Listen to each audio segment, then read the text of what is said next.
When you think about summer, you want it to be the best one. You start making plans as soon as spring comes. You want to chill, shake your stress off, and just do absolutely nothing. You want to spend as much time as possible with your friends. Friends, exactly. Sometimes I think that friendship is overrated.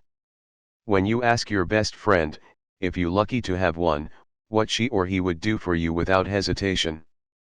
Need to rearrange it and adopt to a new way of living. Sometimes it's not even enough, an unforgettable summer. Their answer would be something like well, depends what it would be. It's not what we want to hear. I don't expect my best friend to die for me, but to offer her kidney if I need a transplant, would be fair enough. We think that we are close with someone, because we spend time together, we chat on the phone for hours about silly things, or go clubbing. Friendship is not only about having fun. Friendship is about being for that particular person when she or he needs us the most. It's about listening her or his problems too, not only talking all the time about yours. Do you think there is a person in your life whom you can call a best friend? Think again. Youth. Why can't this be easy? We still got time to struggle in life. And why is it so short? When you are young, you want to do crazy stuff.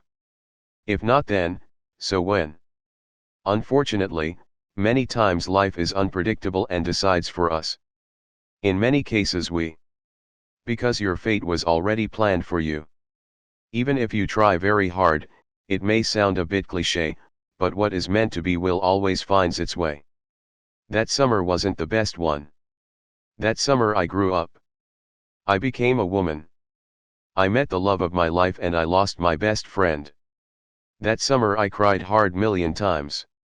That summer someone left and someone new arrived. That was Anna chapter 1. The first time I saw Samantha, I knew we would become best friends forever.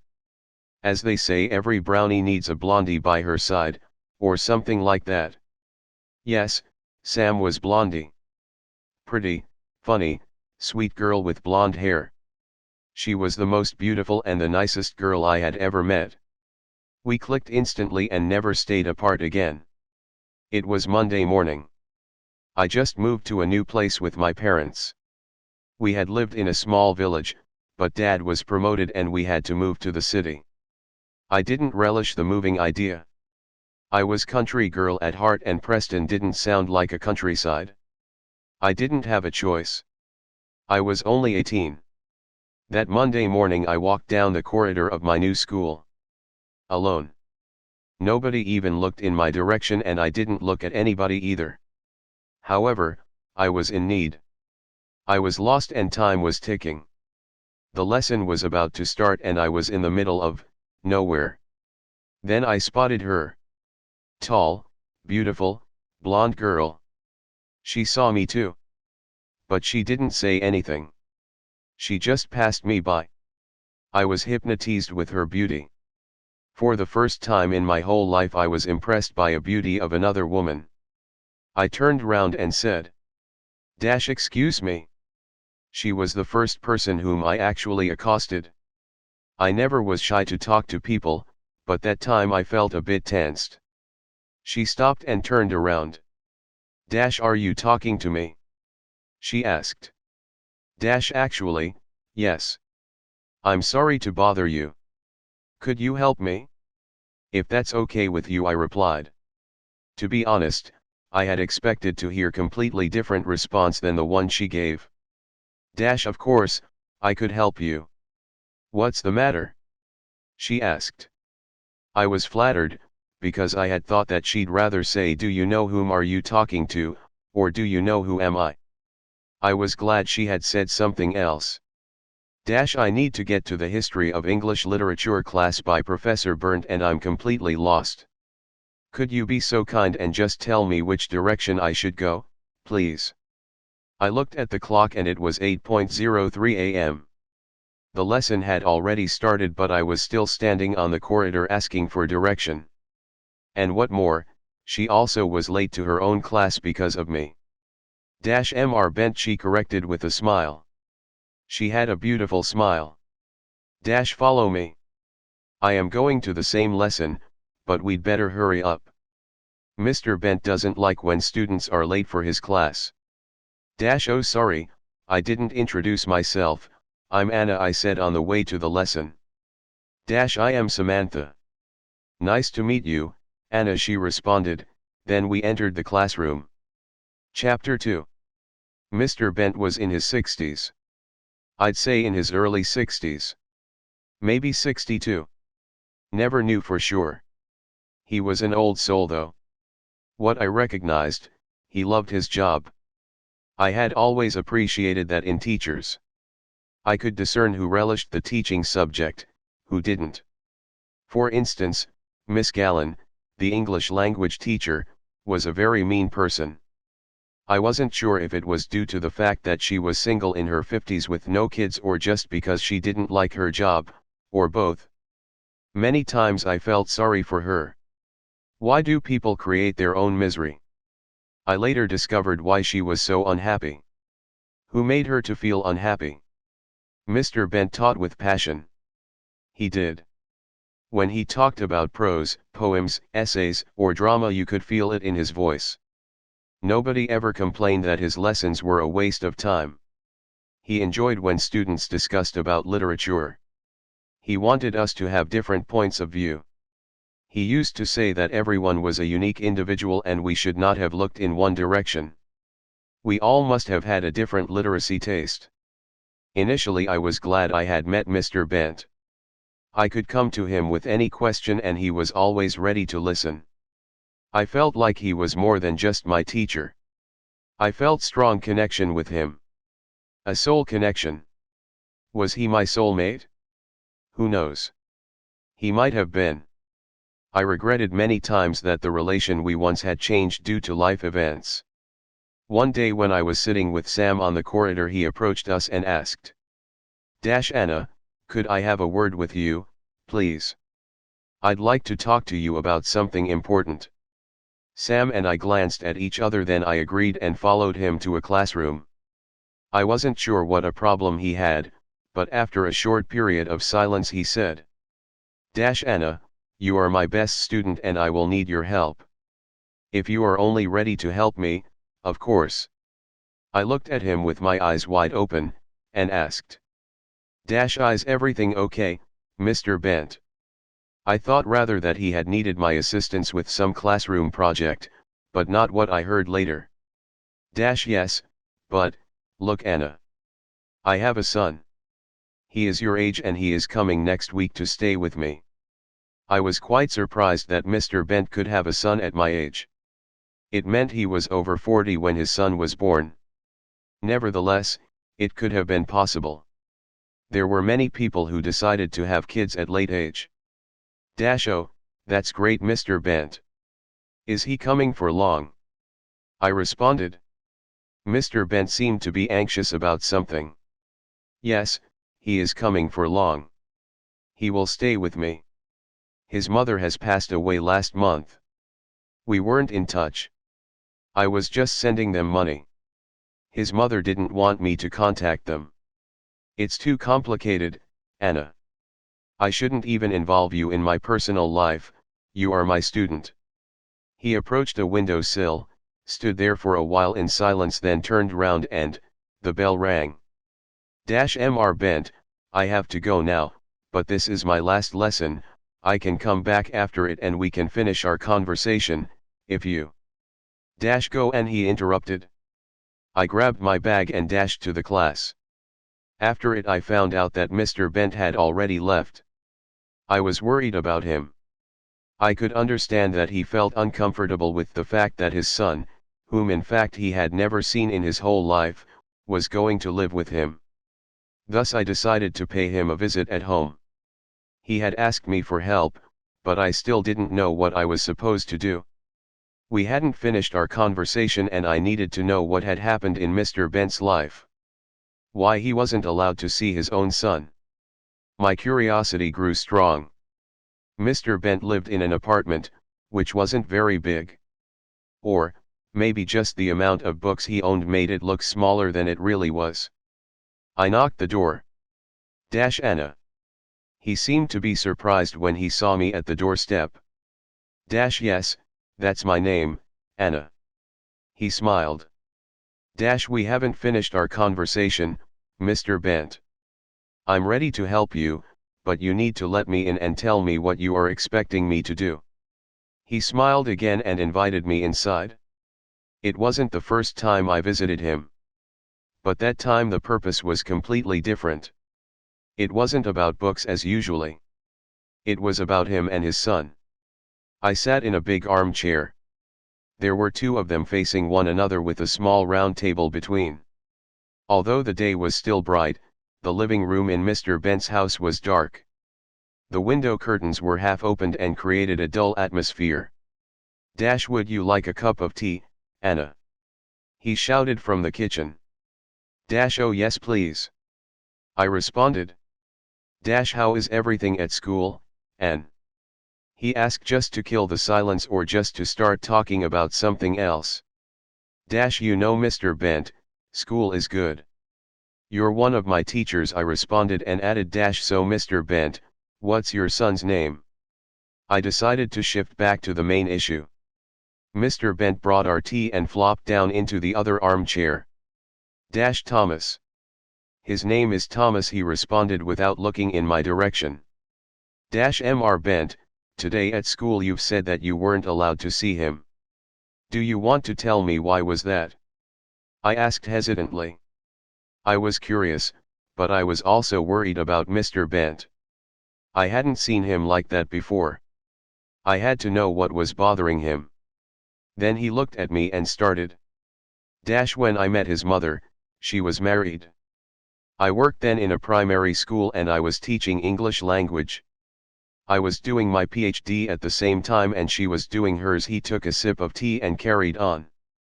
It was rainy day. I finished my lessons and left the building. I ran to my car. On my way home I noticed her at the bus stop, completely soaked. I stopped and offered to take her home. She hesitated at first, but after a while she decided to get into my car. My God, I should have let her to wait for that bus.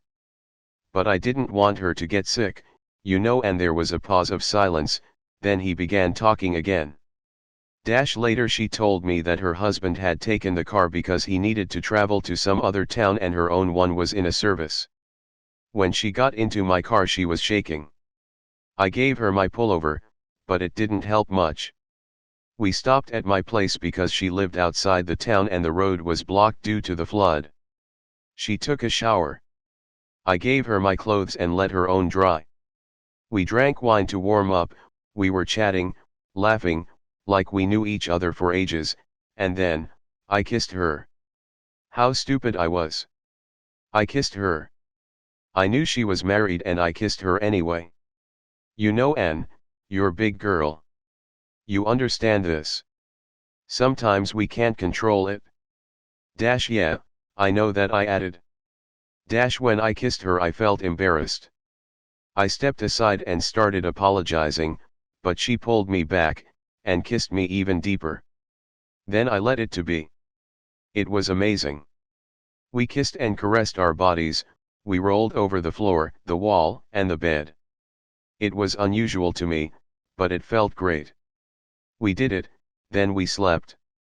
When we woke up she checked her phone and there were many missed calls from her husband. She grabbed her clothes and left without a single word. Next day she approached me on the corridor. She apologized and asked me to forget about everything. How could I forget about it? I tried to talk to her again, but she was avoiding me. I didn't want to be the reason she was in trouble, so I didn't bother her anymore.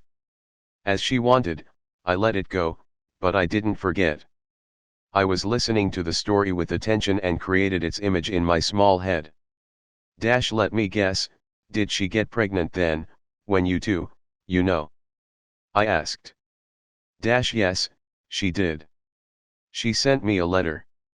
That she didn't want anything from me, but she felt that I should have known.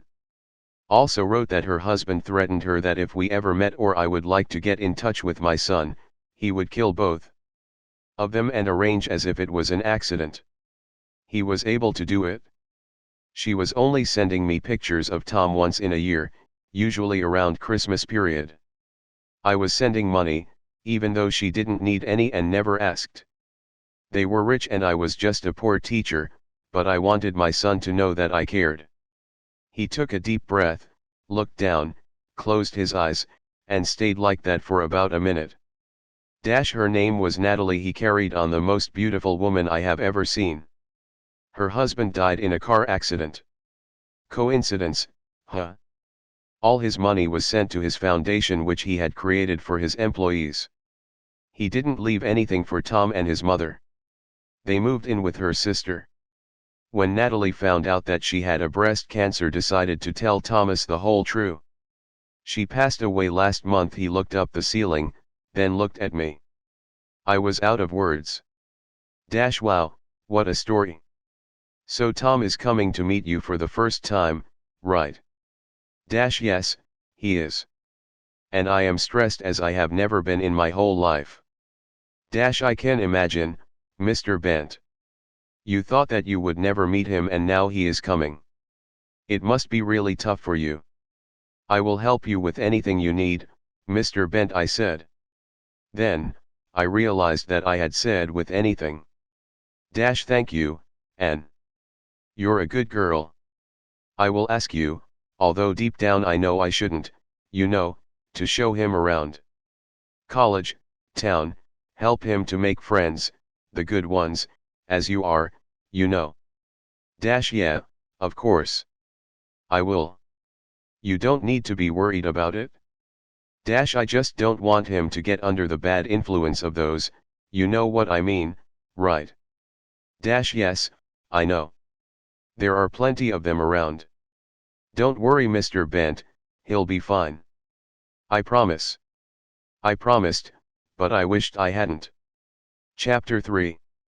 The day Thomas was expecting to arrive, I woke up a bit stressed. I didn't know him, but I felt like I was expecting a visit of an old friend or my own son. It wasn't a regular feeling and I didn't like it.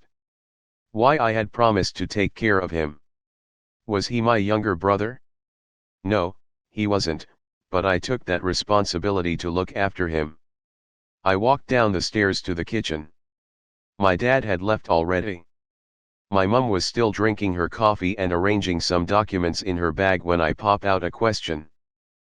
Mum, have you ever slept with another man? You know, after you got married to Dad. She instantly put the cup down and looked at me with astonishment. Why are you asking this kind of question? Of course, I didn't. What's on your mind, girl? She reacted like she had burned her tongue with the coffee. I am sorry, Mum. It's nothing, just a thought I had. I read a story last night about a married woman who slept with a man, whom she hardly knew, then she told him to forget about it, then she found out she was pregnant, then she told him not to contact her or try to get in touch with the child, and so on. I tried to pretend that it was fiction, which indeed was a reality. I couldn't stop thinking about Thomas's mother. The fact that she slept with Mr. Bent, it wasn't very much shocking to me. Mr. Bent was absolutely good-looking man in his 60s. Thus in his 40s he must have been whke. I was amazed that she kept the fact Mr. Bent was Thomas's father as a secret for nearly 20 years. N? Did he contact them or that poor child? Mum wondered. No, he didn't. I responded. Men, they always cause trouble but never take responsibility for the effect, Mum added. Mum, do not judge him. Maybe he couldn't, maybe he was worried about something or someone. Maybe he cared too much about her and that child. How do you know what he felt? And she? She was married, she should have thought a little bit more before she had gone to bed with him. I was pissed that Mum was so judgmental about one side only. I didn't like what she had said and she noticed it. N, you're still very young. You don't know men well enough. They are not bad, but sometimes they just prefer to stay away and do absolutely nothing. Why didn't he try to get in touch with his child then? Her husband intimidated to kill her and the baby if they would get in touch again, I finished. Mum stopped what she was doing, raised her eyes and asked. And, who wrote that story? I don't remember the author. Oh no, Mum, I have to rush, it's so late. Bye. See you later. And I escaped. I felt like my mother would dig even deeper and then I would have to tell her the whole truth or keep lying. I didn't want to any of that. I never was a good liar. Additionally, I didn't want people to find out about Mr. Bent's one-night stand consequence. Should I call it a consequence? Well, it wasn't planned, so it was a result, an upshot, an effect, a bloody consequence. Why didn't they use protection? Why did they even do it in the first place? My head was spinning and I couldn't stop thinking about it. The words was still coming. We didn't have literature class that day because Mr. Bent took day off. I wasn't surprised. I bet he felt nuisance since early morning. We had agreed that I would take some books from his office and deliver them to his house at 3 in the afternoon to meet his son. Thomas was expected to be there at 10 in the morning. I disliked the idea that I would come to meet him on the same day, but Mr. Bent had begged me to do so.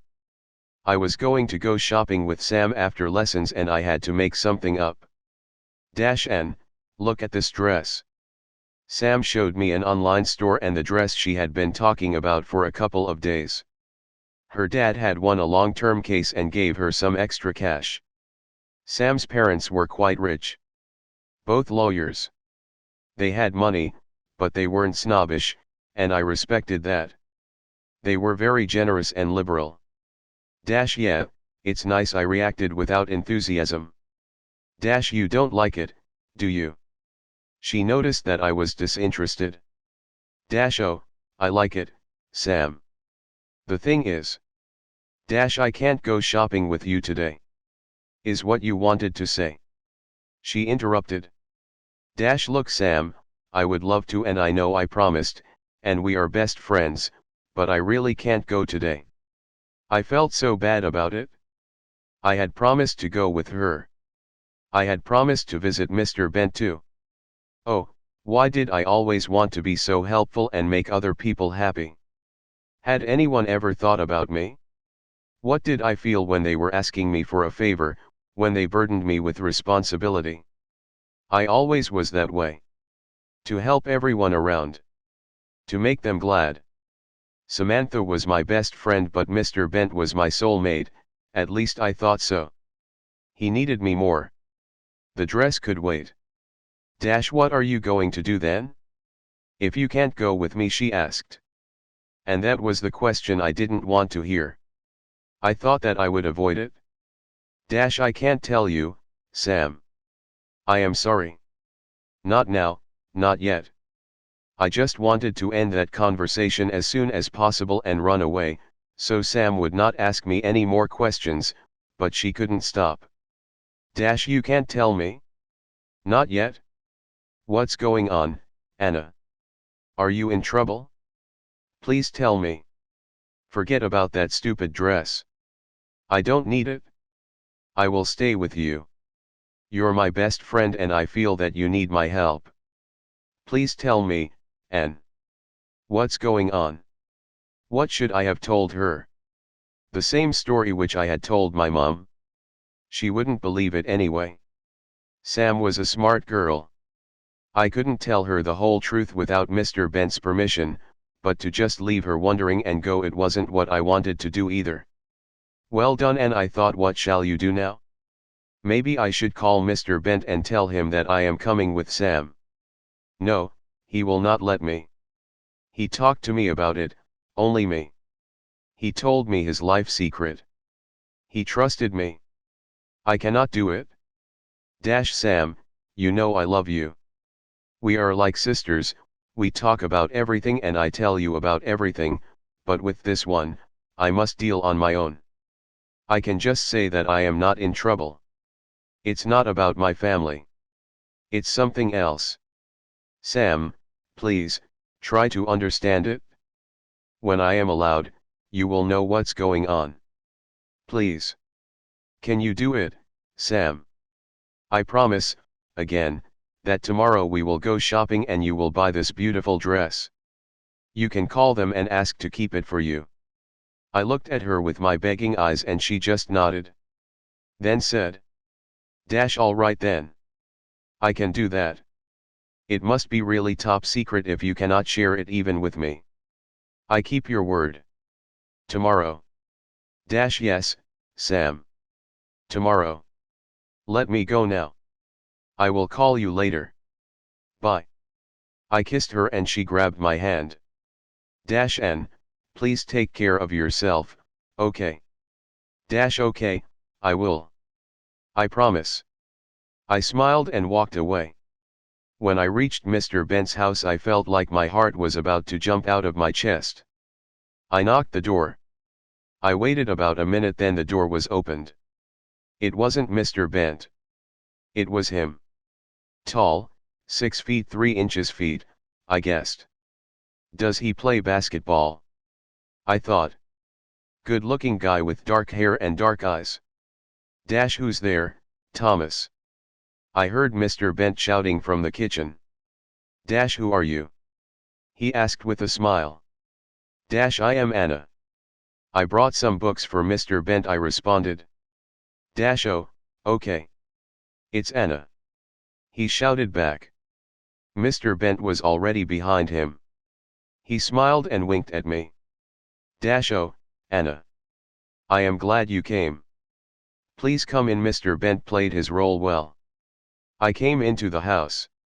Then the basketball player said. Sorry Anna, I haven't introduced myself. I'm Thomas. Hi Thomas, nice to meet you. Chapter 4. Thomas was a good-looking guy. I hadn't expected that he would also be a courteous one. In fact, he and Mr. Bent had a lot in common. They both were tall and handsome. As I had heard from Mr. Bent, Natalie was a gorgeous woman too. They both used gestures while they were speaking. The same way Italians do. They even looked a bit like Italians with that black hair and dark eyes. They must have had Italian ancestors. The very next day Thomas arrived to pick me up to school. I had tried to avoid it, but Mr. Bent suggested that it would be a great idea. Thus I had to give in. Anna, is that boy waiting for you? Dad asked when he saw Thomas's car parked in front of the house. Yeah. I responded. You didn't mention that you have a boyfriend, Ann. What's his name? Mum added. I expected that. Each time my mum saw me with a boy she assumed that he was my boyfriend. His name is Thomas and he is not my boyfriend, I denied. I didn't want them to think that way and, most importantly, I didn't want him to be my boyfriend either. I knew that type of pretty boys. They were 1 week with you, then the very next one with someone else. It wasn't my style either to be with some kind of hunk. I rather thought we could only become good friends. Oh, Anna. Mum was carrying on. You don't need to be shy, you are a grown woman. You should have a boyfriend, and as I can see this one. Mum. Please stop. He is not my boyfriend. End of the story. I need to go. Have a nice day, Dad, and you too, Mother. Bye. I interrupted and left the house. I got into the car and located my mum staring at us through the window. This is crazy, I thought. Hi Ann, all good? He asked. Yes, all good. We can go. We arrived to school and I felt anxious as Thomas was my long-lost brother. We had decided that everything I'd say to others was just his name and that he would be attending to college with us. It wasn't much. I was worried about those who would keep asking more questions. Nevertheless, my role was only limited to introducing him to the best students, show him around, and that's it. I had not signed any contract with Mr. Bent to look after his son. His son was big enough to take care of himself. Coincidentally, the first person we met on the corridor was Samantha. The day when I had arrived there, Sam also was the first person I talked to. I had kept thinking about her mostly. What I would tell her. How I would satisfy her curiosity. Hello Anna. I called you yesterday. Didn't you see it, did you? Where were you? Sam started bombing me with questions, but surprisingly didn't ask about the tall guy standing next to me. Hi Sam. I'm sorry I went early to bed and I saw it just in the morning, I responded, and thought that she would never ask about Thomas, and he would go to a classroom, and made his own friends, and let me live my own life. Unfortunately, it was only my wish. Oh, hello to you. I'm sorry for not introducing myself. I'm Samantha and you are? Hi Samantha, nice to meet you. I'm Thomas, you can call me Tommy. Tommy. I thought. Maybe if she wanted she would call you Tommy. Maybe she wants to call you Thomas. Huh. You mustn't be Prince Charming right now. You must stay away from her, from us. I looked at him and he kept looking at Sam, and she was glaring at him with her big blue eyes. No, no, no, this is not happening. I thought. So this is the reason you couldn't go with me shopping yesterday, Sam complained. Partly yes, but it's not what you think. I tried to give her some logic explanation, but everything I thought about had no sense at all. Well, if you say so, and this is not what I think it is, then you are fine with everything that might be, right? Sam was using some king of code while she was speaking, but I knew exactly what was on her mind. No Sam, I am not fine with anything. I didn't want her to get into trouble. I didn't want her to be with that guy, because deep down, I felt he was a troublemaker. Thomas looked at both of us with disorientation. I think we should go to the lesson right now, I decided, and moved towards the classroom. Sam surprisingly stayed quiet and they both followed me. Thomas, this is our group. I introduced him to our class when we entered the classroom. We are going to have some lessons together. Later you can choose your additional one, I explained to him. Thanks N, for everything, he responded. After the lesson Tom went to the principal office to finalize with documents and I could finally be alone with Sam. Why you didn't tell me anything about him? Sam started again. What should I have told you? I responded with some irritation in my voice. Was she going to talk only about him now? I thought. I don't know, just anything, Sam responded. I looked at her and frowned. I was amazed with her words. Sam, he is not important. I don't care about him, so why should you? I can see that he caught your attention, but come on, Sam. I was astonished that he could have impressed her so much. We never complained about lack of interest from boys, especially Sam. What more, she never had to adore any of them. She was completely different person with Thomas. She was ready to chase him. Yeah, he is very cute. And if you don't care about him, it doesn't mean I shouldn't either. I just asked, you know, as we are best friends, I expected more loyalty from you. I can see I was wrong, she responded with an annoyance in her voice. I couldn't believe that we were going that way, over a guy. He was the first one that we had an argument about. I didn't want to carry that on or go even deeper. Sam, I'm loyal to you. I didn't tell you about him, because someone had asked me not to do it, not because I wanted to hide him from you. Let's not fight over him, please. I looked at Sam and I hoped that she would give me her sweet smile, but she didn't. She just shrugged and expressed. Fine. I left school without telling Thomas that I was leaving. I didn't meet Mr. Bent either. I didn't see him at all that day. Was he even at school? I didn't want to care about any of them. I just walked with Sam talking about random stuff. We didn't go shopping. She forgot somehow about that dress she couldn't have stopped talking about the day before. It wasn't important to her anymore. When I got home I just wanted to stay alone. I went to my bedroom, lied on bed, and fell asleep. I was tired, mentally tired, with all that crap which I had decided to take part in. I was angry with Mr. Bent, myself, and Thomas. But when I thought about him, I had no reason to be angry. What should I have been angry at? It wasn't his fault that his mum had slept with Mr. Bent. It wasn't his fault that he was good-looking guy and attracted to Sam. It wasn't his fault that he had nobody, only a strange man who apparently was his only family. Then instantly my phone rang. It was unknown number. Hello. I answered with slight hesitation. Is that Anna? A voice asked. Yes, this is she. I am sorry, who is calling? I still couldn't recognize the caller. It's me, Thomas. Am I interrupting you in anything? He asked. I knew where he had got my number from, but still asked. Where did you get my number from? From James. Sorry, Mr. Bent, your teacher, he responded. Of course he did. James. So he called him by his name. On the other hand, how he should call him? Mr. Bent was only his biological father. Moreover, they met only 2 days ago for the first time.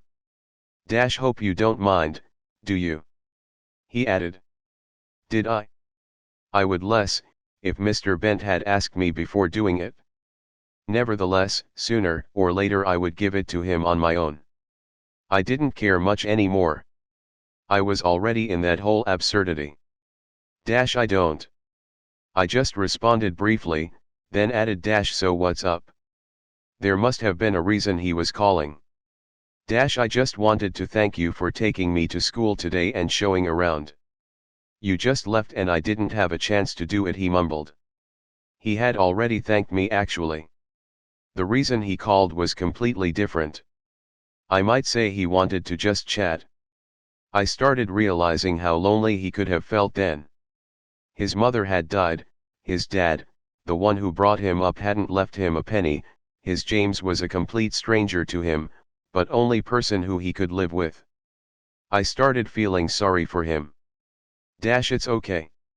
I know how it's to be a complete novice in a new place. When we moved here I hadn't had anybody. Sam was the first person I met on the corridor. I can imagine how you may feel, I said with a much softer voice. Yeah, it's tough. Sam is a nice girl. Very pretty too.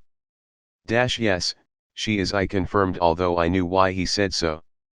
Men do not talk about another woman's appearance without a point. If he said that she was beautiful and nice, it meant he was attracted to her. It meant she caught his eye too. Why I didn't want them to get closer? Was I just worried about Sam that he would break her heart? Or, I was just worried about myself not to stay alone when they'd start dating? I began believing in the latter one.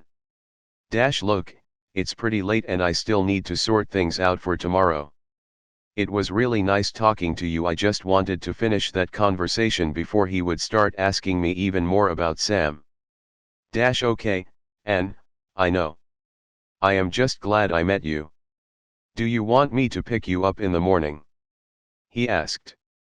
I didn't want him to keep picking me up, but I had really enjoyed that morning ride. I didn't want to destroy my relation with Sam either. I figured out she fancied him. Thank you, but my mum is going the same way tomorrow, so I'd go with her. Thanks, but I really need to go right now. See you at school. Good night, Tom. Okay, I'll let you go. I don't want to hold you up any longer. Good night, Anna. He ended. I was thinking about him that night again. The next day morning I woke up with the thought that no matter what happened it would happen. I was not Mother Teresa to save everyone. Thus I left the house with a clear mind. If Sam fancies him, let her, I do not really care. She is not a child, she knows what she wants, I thought while walking down the road. Why should I even care? Apparently, She doesn't want me to. I carried that monologue in my head until I reached school. Samantha was already there. Thomas too. They were sitting together on the stairs and laughing. I prayed that they wouldn't spot me, but unfortunately he did. Hey Anna. Tom shouted. Anna. I just turned my head and waved to them. Samantha just smiled at me. She didn't even run to me as she used to. I don't care, and it doesn't even bother me. I kept paraphrasing it in my head. Then I entered the class. It was Mr. Bent's lesson. I hadn't seen him since Thomas's arrival. He didn't even call me. But I didn't care. He was just my teacher and I stuck to it.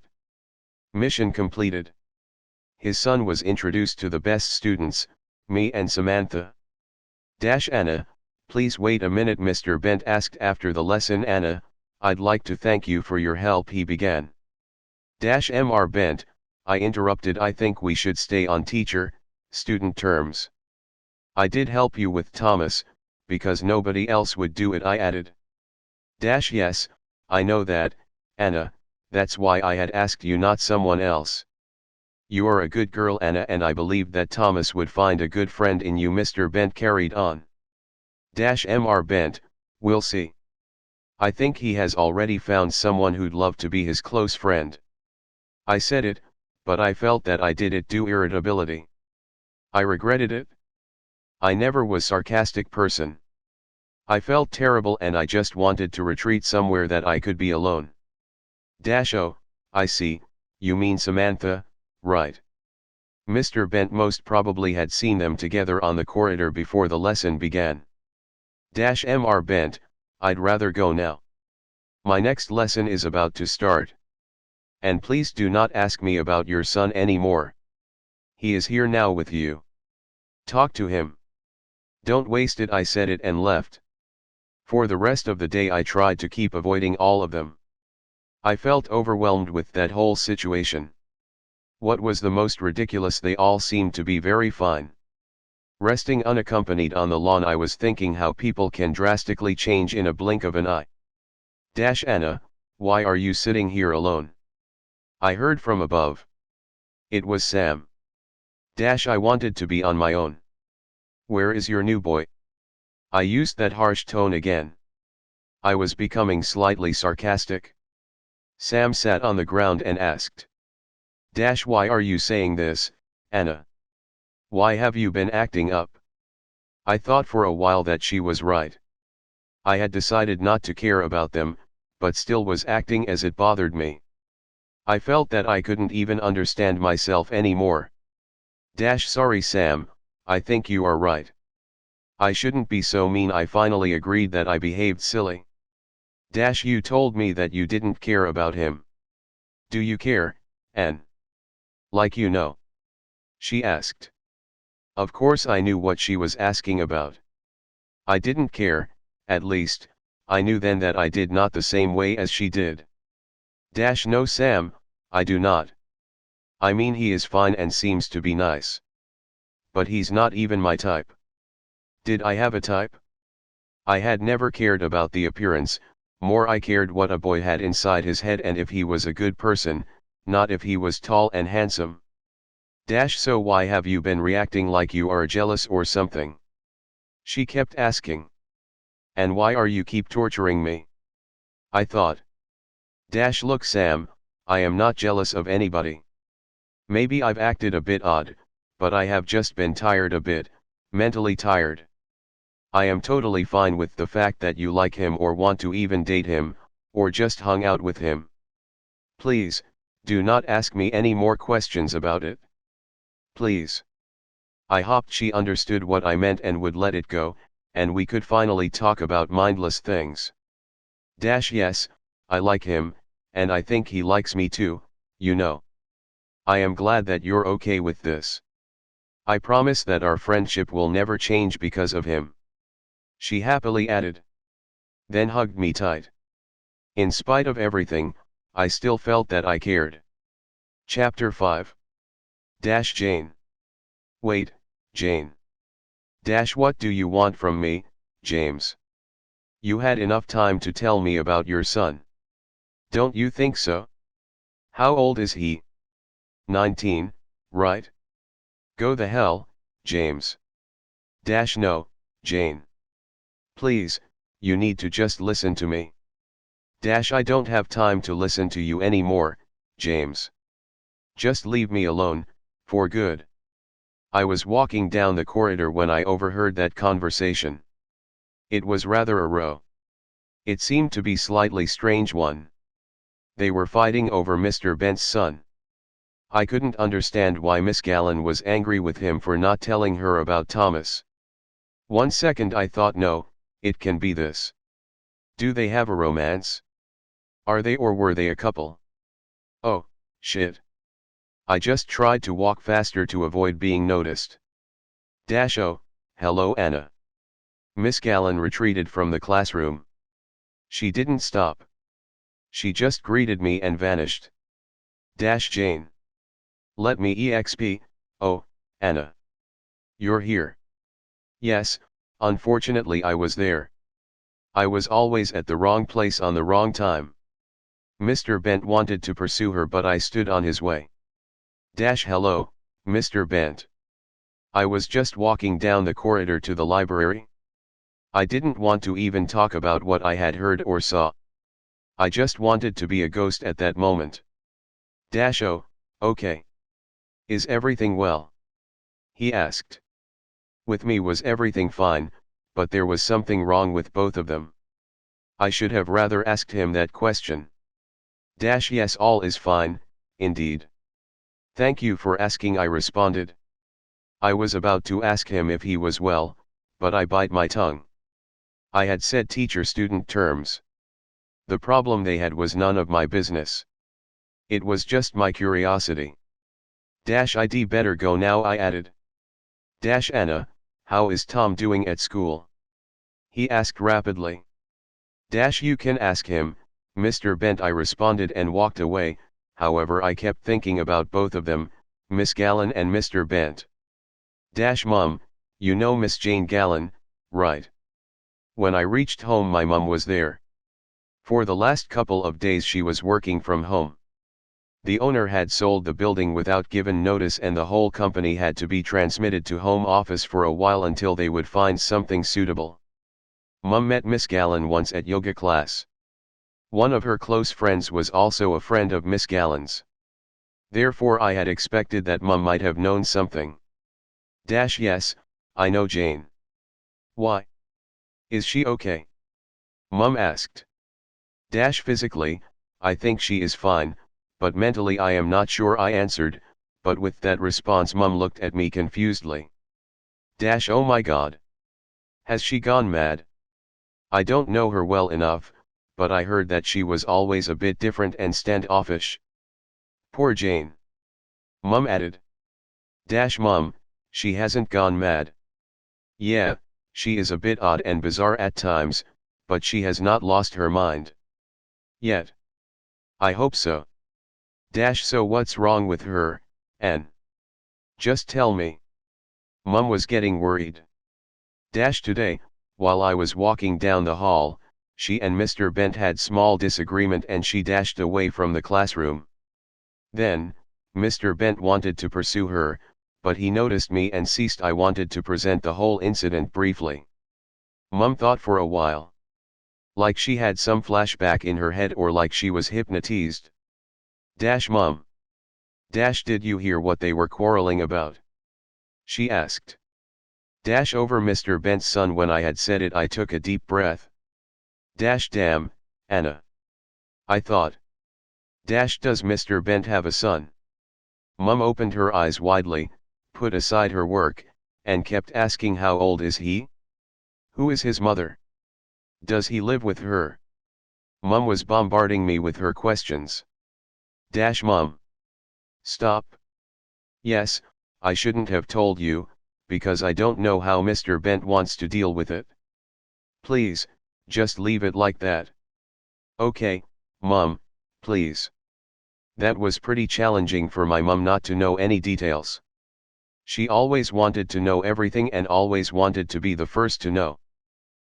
Well, and, if Mr. Bent had told you about him and you are not sure if you can talk about it even to your mother, I will respect that. However, I am very curious right now, she responded. Thank you, Mum. So let's get back to the main case, Miss Gallen. She was somehow irritated with the fact that Mr. Bent didn't tell her about him, I mean that he had a son. Why was she so annoyed? Well, and Mum, were Mr. Bent and Miss Gallen a couple? I threw in out of curiosity. I couldn't help myself. N, I don't know much. Mum muttered. Oh my God. I knew it. I exclaimed and jumped up from my chair. Mum, you will not believe, the whole story becomes even more complicated. This is so incredible. Mum stared at me with a confusion in her eyes. What story, Anna? Mum asked, but I still hesitated. Mum, please tell me more about them, please, please. I begged. Anna, I don't understand, why are you so excited about it? Mum tried to figure out why I was so much into their affair. I was just sitting and creating scenarios in my head. Mum, there must be a link between those two cases. I was speaking out my thoughts. What cases? What are you talking about, Anna? Mum was really confused. Mum, please tell me what you know about them. I promise, I will tell you what I know. I promised, but I didn't even mean it. Well, I can see it must be really important to you, she replied. You have no idea, Mum. It would clarify everything. I was full of hope. I felt that I was about to solve an enigma and find the true reason of Miss Gallen's miserable life. When I met Jane, when I was introduced to her, she was rather reticent. The type of person who doesn't talk much about a personal life, or doesn't get involved in a casual conversation either. But she was all right. Then we met again at Julia's birthday party. She had introduced me to Jane, though. So she was also invited. It was ladies' night. We were chatting about men, you know, when they are not around it's the best time to talk about them. Mum beamed and carried on. Then one of Julia's other friends dropped a question, something like, what's your biggest regret about a man, and Jane responded that she regretted to fall in love with one. She was stupid in love, I threw in. We all have that one unhappy love, honey. Later Julia told me that she and Mr. Bent had had a complicated relationship. I wondered what that meant, a complicated relationship, what could have complicated it, and Julia told me later that they were engaged, but Mr. Bent called it off. Oh my God. It explains everything. I screamed, Mum, men are absolutely horrible creatures. You bet. Later, she went away for a year, for a trip or something. Then she came back and got a job at your college. Couple years later Mr. Bent was also offered a teaching position there. Mum carried on. That must have been terrible for her. Now I understand why she was so cold and mean so many times. Believe me, I will look at her from completely different perspective from now. I felt really sorry for Miss Gallen and I sensed some kind of aversion towards Mr. Bent too. I didn't want to be judgmental, but what he had done was really nasty. I felt dizzy from all of that facts. Yes, it must have been tough for her. But Anna, they are your teachers, do not get involved in their personal lives, okay sweetheart? She looked into my eyes. My mother felt that I might use that information against Mr. Bent. Don't worry Mum, I'll be fine. Thank you for sharing the story with me. I will go now to my room to digest it, I smiled. Okay honey, I will call you downstairs when dinner is ready. She kissed my left cheek and let me go. For the rest of the day I was trying to merge all pieces together. Mr. Bent was engaged to Miss Gallen when he stopped and invited Natalie into his car. Then, after what had happened, he broke up with Jane. I felt Miss Gallen's pain. I would have also escaped and presumably I would have never come back. That was too melodramatic for me. Mr. Bent had never told her about his son, and now she found out after all those years. Thomas was the reason he had cancelled the wedding. I tried not to think about it anymore, because the more I did the more I loathed Mr. Bent.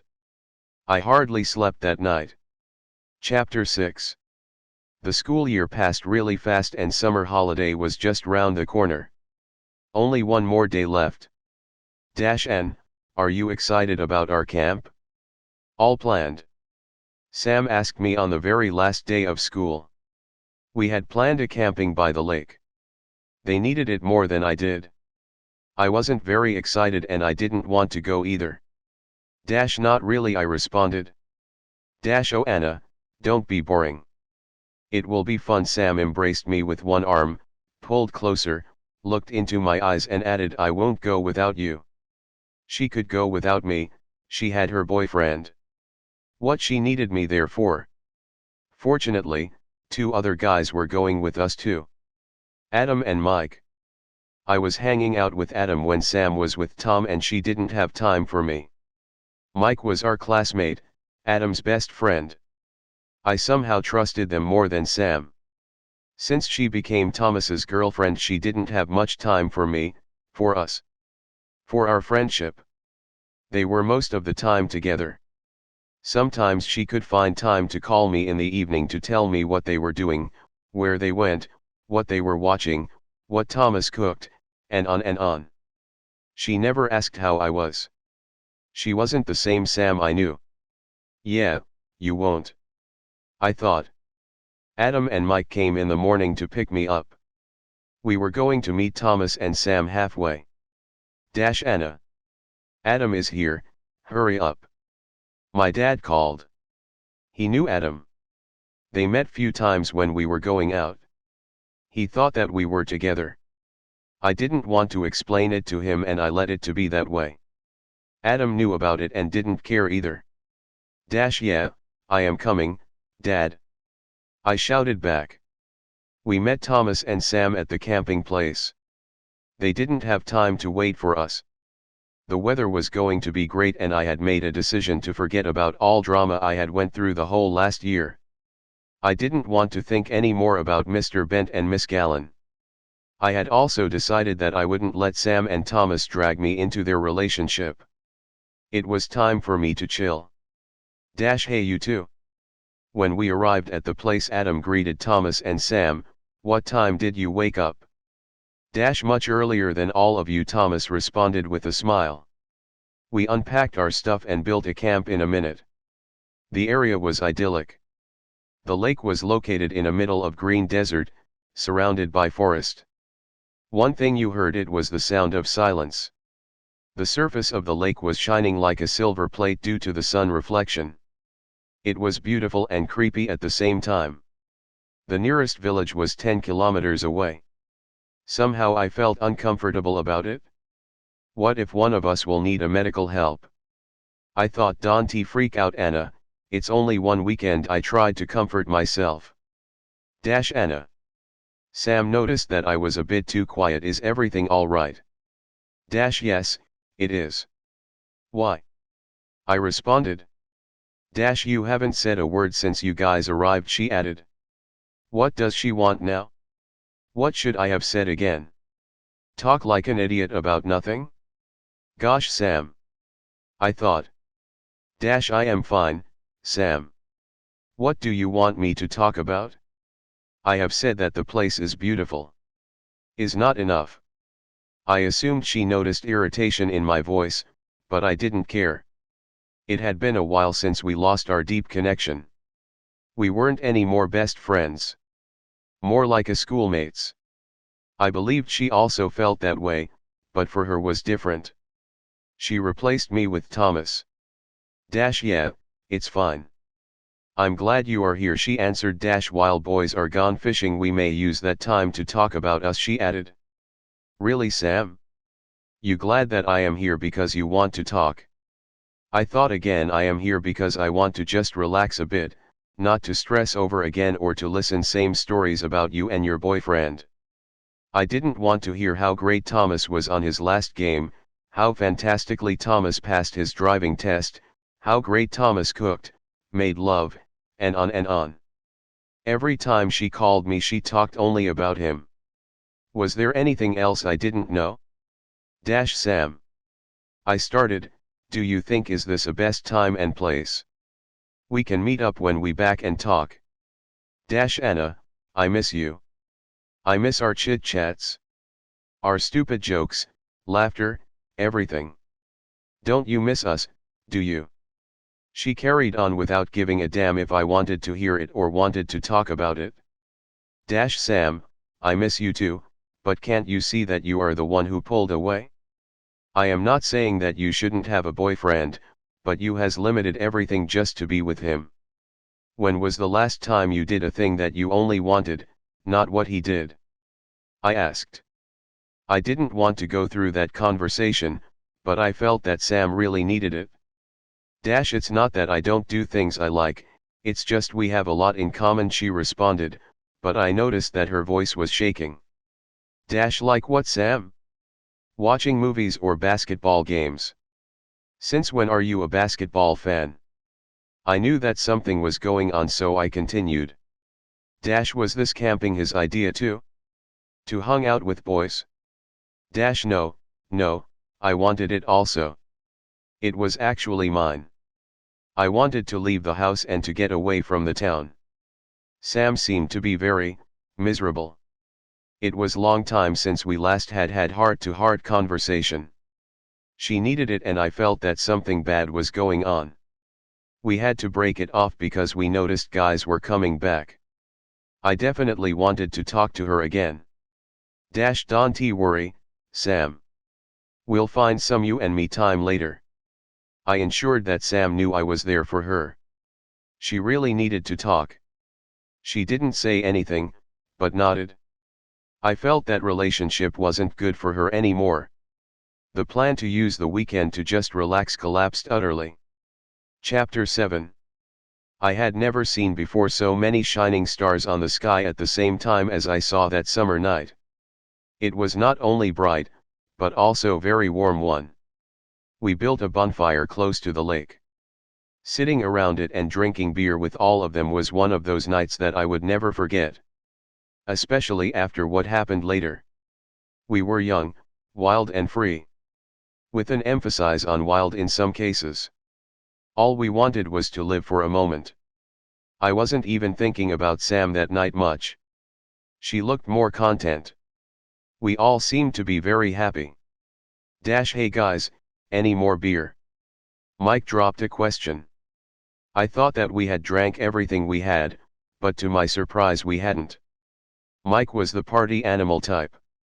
He always had alcohol where there was not. He always was ready for celebration, even on Monday morning. He never had a long-term girlfriend and rather was in casual relations. Is there left anything else? I asked. Sure honey. Mike is always prepared for a crisis, Mike joked. Yes, he was. So bring it on. Adam added.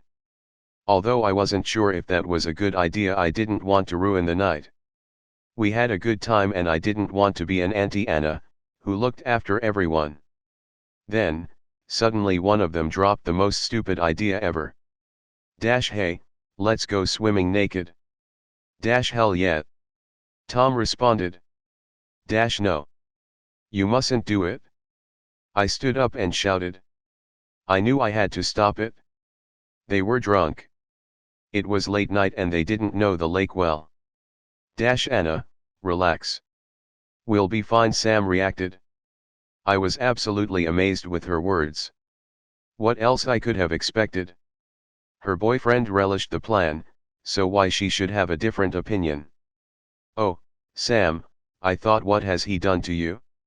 Where is your individuality, your independence, your confidence? Are you crazy, Sam? Can you even envision how this might end? While I was trying to persuade Sam that it was a terrible idea, boys, already naked, were strolling into the water. Come on, Anna. Let's go. Sam started pulling my hand, but I wrenched it from her grasp. She looked at me with her big eyes, turned around, took her clothes off and rushed after them. I was left alone by the campfire. I heard them calling my name but I pretended that I didn't hear. I had read it on the internet that every summer day about 10 people die from drowning. They are stupid immature idiots. I was angry with all of them. I was even more pissed at Sam. Who is this girl? I kept asking myself. Adam. Adam. All of a sudden they started calling Adam's name. Where are you, mate? Come on, it's not funny. Mike shouted. Oh my God. Oh my God. I started panicking. Please God, it cannot happen, please, please, please.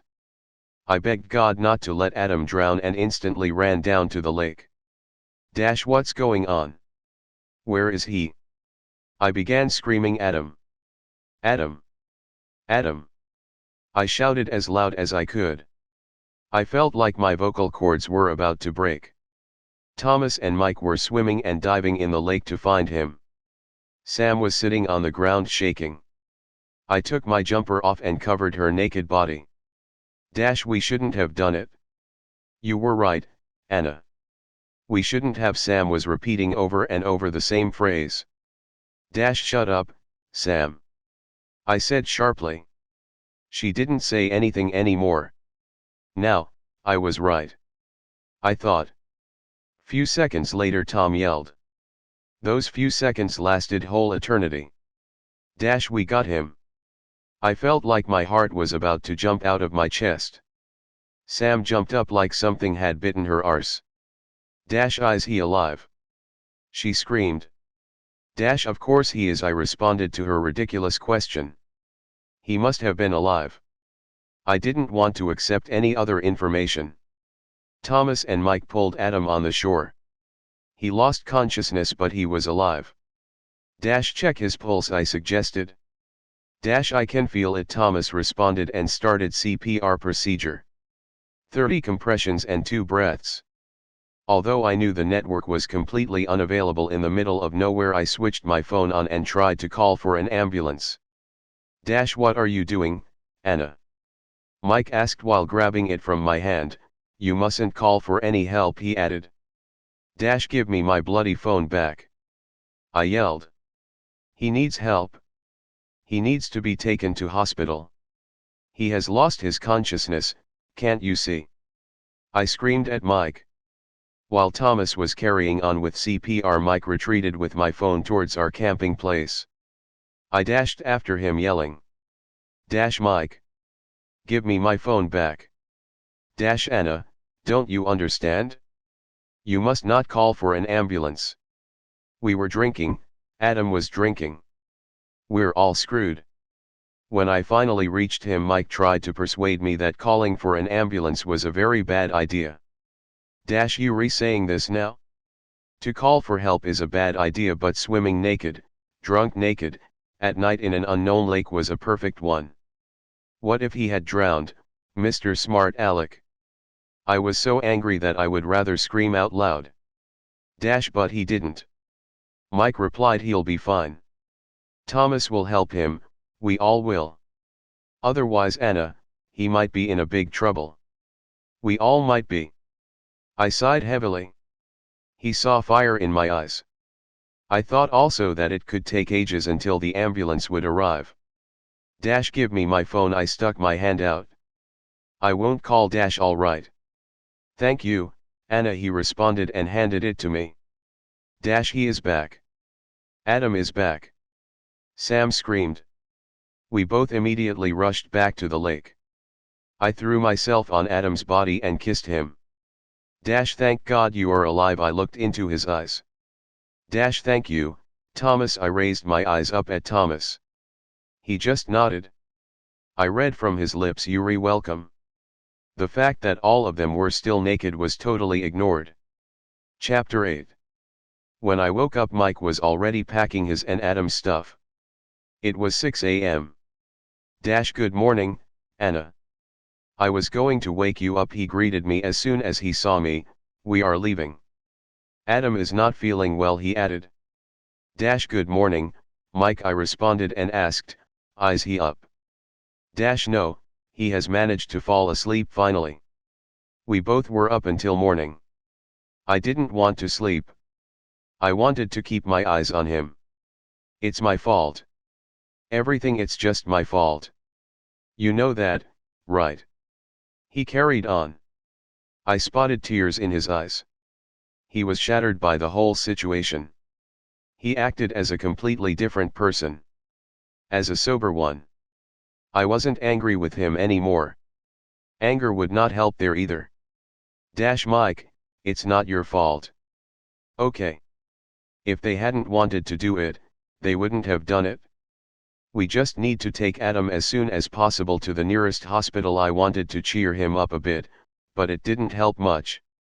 You know, Anna, if I hadn't offered more beer, if I hadn't popped out that foolish idea, he could have died. I was so stupid. I don't know what I would do without him, Anna. I love him like my own brother.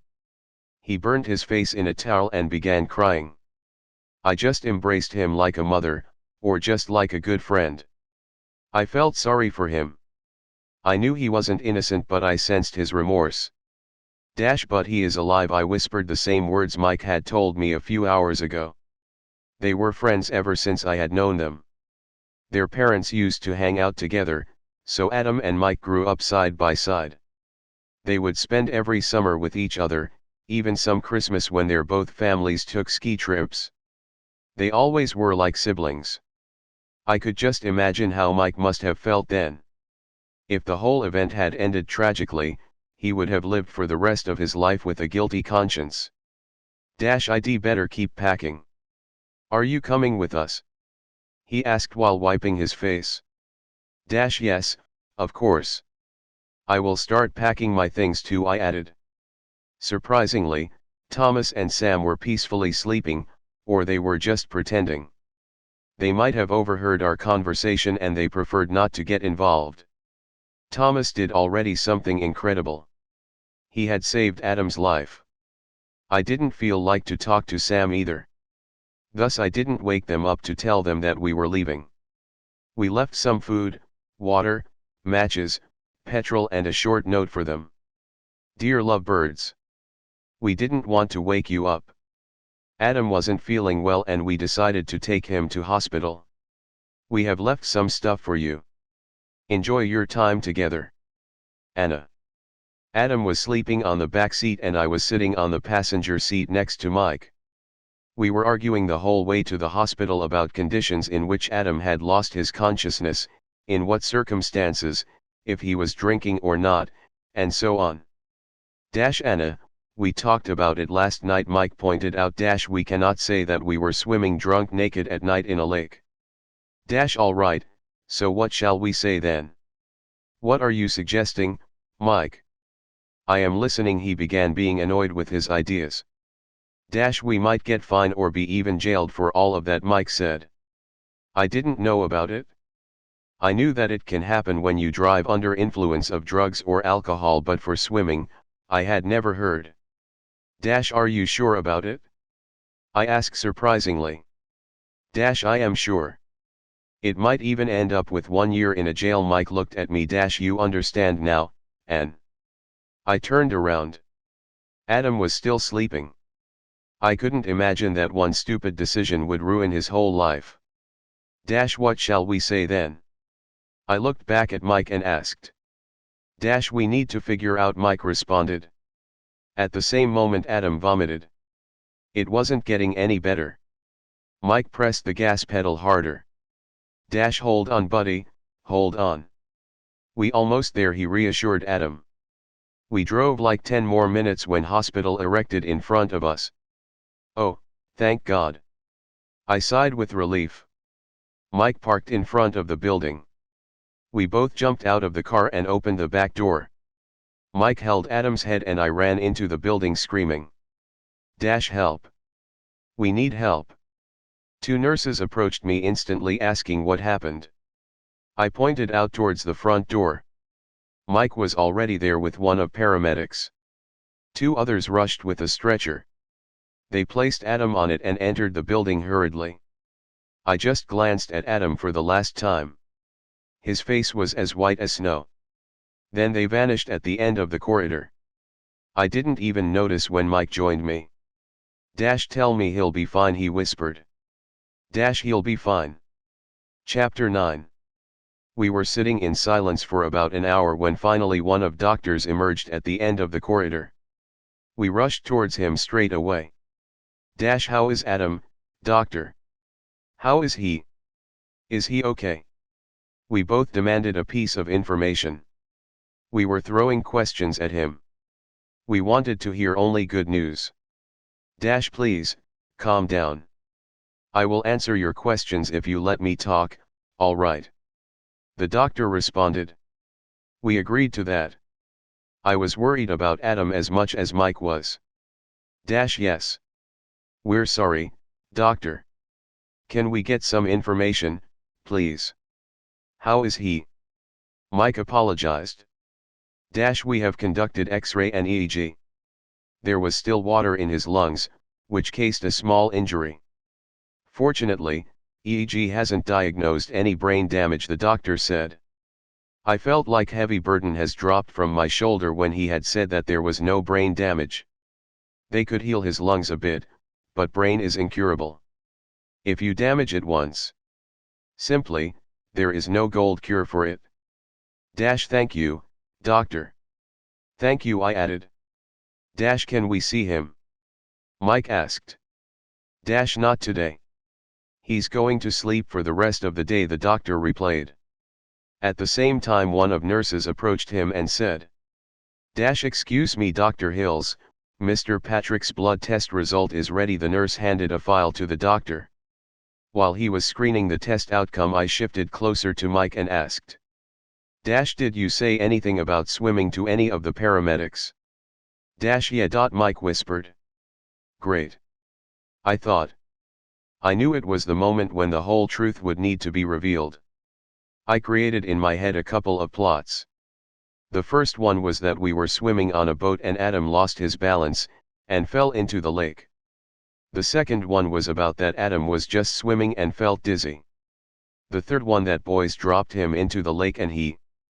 I think we need to contact Adam's parents. Dr. Hills looked at the result and interrupted my creative thinking.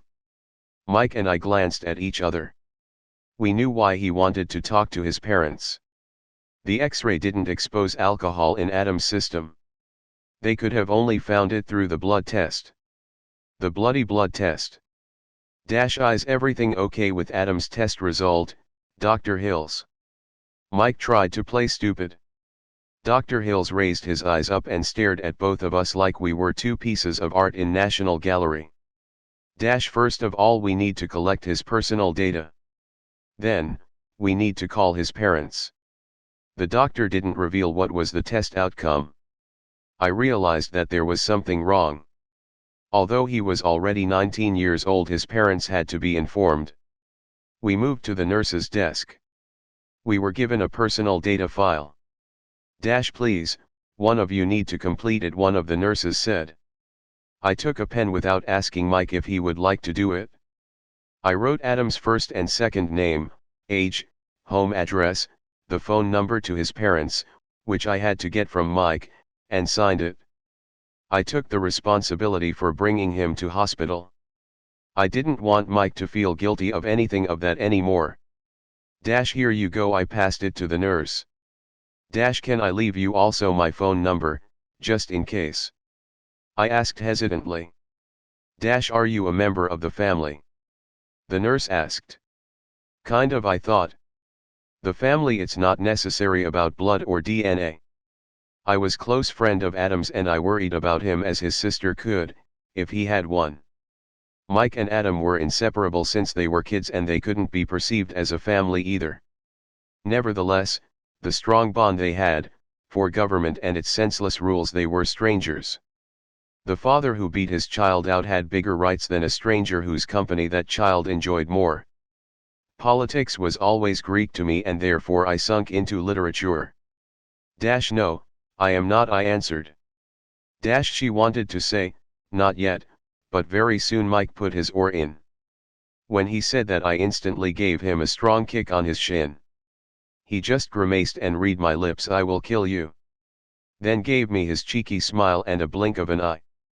If you are his girlfriend, I can take your number as an emergency one, just in case his parents won't respond to our calls. But we will only call you in this situation. Do not expect us to call you all the time, all right? The nurse said with a smile. Yes, ma'am. I understand, thank you, I cheerfully reacted, although I wasn't Adam's girlfriend. Mike kicked me back gently and whispered. You're welcome. We left hospital without knowing the blood test outcome. We had to go home, unpack our stuff and come back. I was slightly worried about the test. What if the test showed something else, not that bloody alcohol? What if it found a disease which has been developing in Adam's system? I didn't want to think about it at all. I was exhausted and I needed a good sleep. Mike looked very tired too. Has Thomas called you yet? I asked him. No, he hasn't. And you, any of them? He asked me too. I checked my phone just in case I had missed a call, but to my surprise none of them had tried to reach me. I thought first, how selfish they were not caring about Adam's health. Later I had second thoughts, the network was very bad down there in the forest. I looked at Mike and just shook my head to let him know that there were no calls from them. I hope they are well, Mike added. I didn't say a word. I didn't want to talk anymore. I would not stand another tragedy. Before Mike dropped me home, we had gone together to Adam's house to leave his things and talk to his parents. We had decided that it would be better if we told them truth.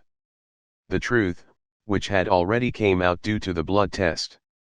When we arrived, Adam's father was in the garage. Do you think the hospital has informed them already? I asked Mike while he was parking his car on the road in front of Adam's house. I think so, Mike responded. We were sitting in silence for a while when Adam's dad took his car out of the garage. Then he noticed Mike's car and us sitting inside. Let's go. Mike pointed and got out of the car. I followed him instantly. Adam's mother most probably saw us through the kitchen window, because a second later she left the house and ran towards us. Good day, Mr. Patrick, Mike greeted Adam's dad. Do you think is a good day? He responded. They already know, I thought. Hello, Mrs. Patrick, I greeted Adam's mother when she got closer. Mike just nodded. Hello, Anna, Mike, Adam's mother responded. They both seemed to be rather calm. They have already called us from hospital. We know that you've brought Adam there this morning. What we'd like to know is what happened before that. She carried on. I spotted sparks in her eyes. Sparks. The bonfire we had been sitting around before the disaster. The moment when we were laughing. The moment just before everything collapsed. Those sparks reminded me about all of that. Mike, can you give us some explanation? Adam's dad asked. Adam is a good swimmer, how the hell he could have nearly drowned? He articulated. Maybe they don't know anything about alcohol yet. I thought constantly about it. We were swimming and suddenly Adam disappeared, I told them. But just few seconds later Mike and Thomas found him and Thomas gave him CPR, and he was fine, I added. Briefly saying, Mike uttered. Adam's parents looked at both of us with amazement. Everything I wished for was that they would go without asking us any questions, or if we were drinking before swimming. I wanted to leave Adam's stuff and go home as fast as possible. Anyway, we need to go to the hospital right now. They called us and said that his condition is stable. He'll need to stay there for a couple of days, though. But the doctor, what was his name? Adam's dad paused. Dr. Hills, I remarked. Yes, thank you. He said that he wanted to talk to us. So we must go right now, he added. Mrs. Patrick was sitting in the car already. We wanted to leave Adam's stuff but we didn't want to hold his parents any longer. Yes, you must go. I will bring Adam's things later, Mike suggested. All right, then we talk. I will let you know when we are back home, Mr. Patrick said while starting his car hurriedly. There was nobody in when Mike brought me home. I was beyond happy. All I needed was a warm shower and my own bed. I didn't want to talk to anyone, to explain everything and answer million questions. I just wanted to rest. I walked upstairs, dropped my stuff on the floor, took my clothes off and entered the bathroom. I turned the shower on and instantly burst into tears. I was holding them since the previous night. I didn't have to anymore. I could finally cry. I was alone. I thought about Adam, about the accident, about his blood test, about his parents. I stood there and cried for about 15 minutes. The water was running down my figure and I was weeping like a baby. Then I wiped my face, dried my body, put pajamas on and laid down on my bed. For the first time I felt it to be so soft and comfortable as never before. Chapter 10. It was already dark outside when I woke up. My parents came back home. I heard them discussing downstairs. I checked my phone. There were 10 missed calls from Mr. Bent. Why did he call me so many times? I hope everything's fine with Thomas and Sam. There was no missed call from any of them. Mike didn't call me either.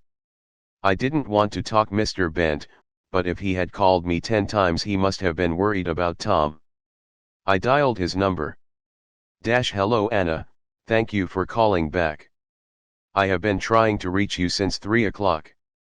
Mr. Bent started immediately after answering his phone.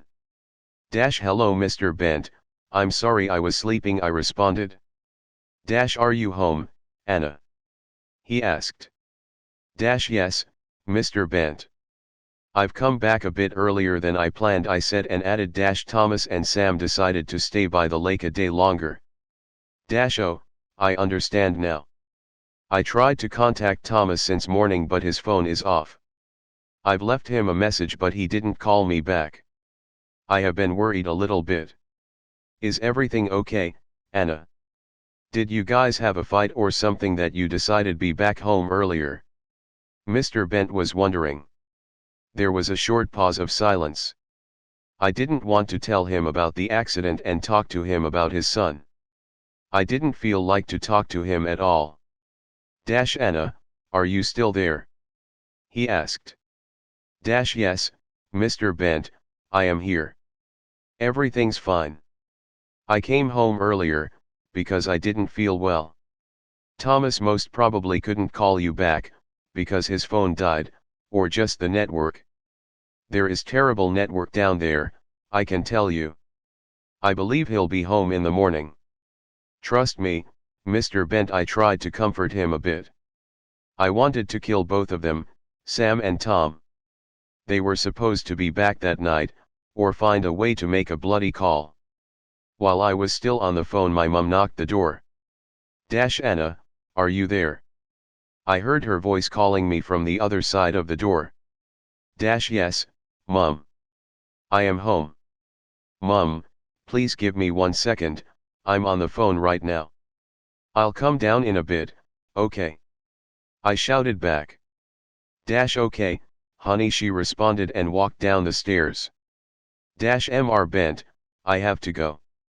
If any of them calls me, I'll let you know. I wanted to end the conversation as soon as possible. Please Anna. Have a good night. Then he ended. Good night, Mr. Bent. When I walked downstairs my parents were sitting in a living room watching TV. It was a movie, Good People with Kate Hudson. She was one of my favorite actresses. It's a really good movie, I expressed while entering the room. They both turned their heads towards me. Anna. What time have you come home? My dad asked first. You look really tired. The camping must have been really exhausting, Mum interjected with a smile. I approached them, dropped kisses on their cheeks and slumped heavily into the armchair standing next to a fireplace. My parents looked at me and paused the movie. Anna, is everything all right? Dad dropped a question. I took a deep breath and burst into tears. I didn't want it to happen again, but I couldn't stop it. My tears were just falling, like a summer rain. Mum jumped from the sofa and leaped towards me. She bent on her knees in front of the armchair, gripped my hands and began questioning. Anna, sweetheart, what's going on? What happened, honey? Please tell us. Has anybody hurt you, baby? Dad threw in. I was sobbing and I didn't know where to start from. Adam almost drowned last night, I just exploded straight away. Mum released my hands and sat on the floor. Dad buried his face in his hands. There was a long period of silence, then I started again. We had a bonfire, we were having fun. Adam lost his consciousness while swimming in a lake, but it wasn't for long. Thomas gave him CPR and he was alright. I wanted to skip that drinking detail. Were you drinking, Anna? Before swimming, was Adam drinking alcohol? Dad asked. I was gullible to think I would go away with that. I looked at both of them without saying a single word. They knew already the answer. Mum regained to her feet and yelled. Oh my God, Anna. Are you out of your mind? What if he had drowned? What if you had? Were you thinking a little bit about it? Were you thinking a little bit about us? She was walking around the room and kept shouting. I wanted to interrupt and tell her that I was actually thinking, but she couldn't stop. Then, I stood up on the armchair and screamed. Mum. She stood frozen. Both of them. Mum, please stop. I carried on more quietly that time. I sat back in the armchair and added, I was thinking about you. I didn't go swimming. I tried to deter them from doing it, but it didn't help. I thought that Sam would support me at least, but she went swimming too. I knew it was a terrible idea. I didn't do it, Mum. I felt as if I would cry again, but luckily tears didn't well up in my eyes that time. Mum ran towards me and embraced me tight. I am sorry, honey, she whispered to my ear. I should have known that you are a smart girl. Dad came closer and hugged us both even tighter. Then I started crying again. Chapter 11. It was very hot morning when Mike arrived at 9. We had arranged the night before to visit Adam at the hospital. Have you talked to Adam's parents yet? I asked on the way. No, I haven't. They haven't called me yet. Adam's things are still at my house, Mike responded. In fact, I have a couple of them indeed. It's like he's been gradually moving in, he added with a big smile. I also smiled. I felt more relaxed, but I was still thinking about the test outcome. Mike, do you think that Adam's blood result could expose alcohol in his body? I asked. It could, but don't think about it too much. In any case someone asks, we will say that he had drunk 1 beer long before swimming, Mike responded. If anyone believes in this, I thought. All right. At the same time my phone rang. It was Samantha. It's Sam, I said. Finally. Mike added. I thought exactly the same, then answered it. Sam, have you lost your mind? It was the first thing I said. Anna, hello, good to hear you too, she replied sarcastically and added, how is Adam? He is in hospital, we are on the way to visit him. Are you guys back? Yes, we have come home early in the morning. Thank you for the note and things. Please let me know how Adam is doing. I won't manage to go and visit him today. Okay, I will let you know. Bye Sam, I just ended without giving her a chance to speak again. I didn't want to talk to her anymore. At least they could have gone straight to the hospital to see Adam. Are they back? Mike asked. Yes, they are. I texted Mr. Bent that Sam and Thomas were in town. I didn't know if Tom went to his house or he stayed with Sam. I had promised Mr. Bent to let him know if any of them would contact me. So, I did. We arrived at the hospital pretty fast. Mike parked his car and we walked in. The hospital was busier than we had seen it the previous day. It was Monday morning. The weekend was over and everything came back to its normal routine. I approached the information desk and asked about Adam. Good morning. My name is Anna Koss. Could I get information about the patient we brought yesterday morning? What's his name? One of the nurses responded. Adam Patrick, I said. It took her a while to go through files on a computer screen, then she typed Adam's name and returned to us. Mr. Patrick is on the 3rd floor, room 2011. The doctor might be still there. So if you want to see your friend you'd better wait, she added with a warm smile. I thought it would rather be good idea to talk to Adam's doctor and find out what actually was going on with him. I also thought that most probably we wouldn't get any information from him, because it was confidential. Only family members were allowed to know it. There was a group of people waiting for the elevator, so we took the stairs instead.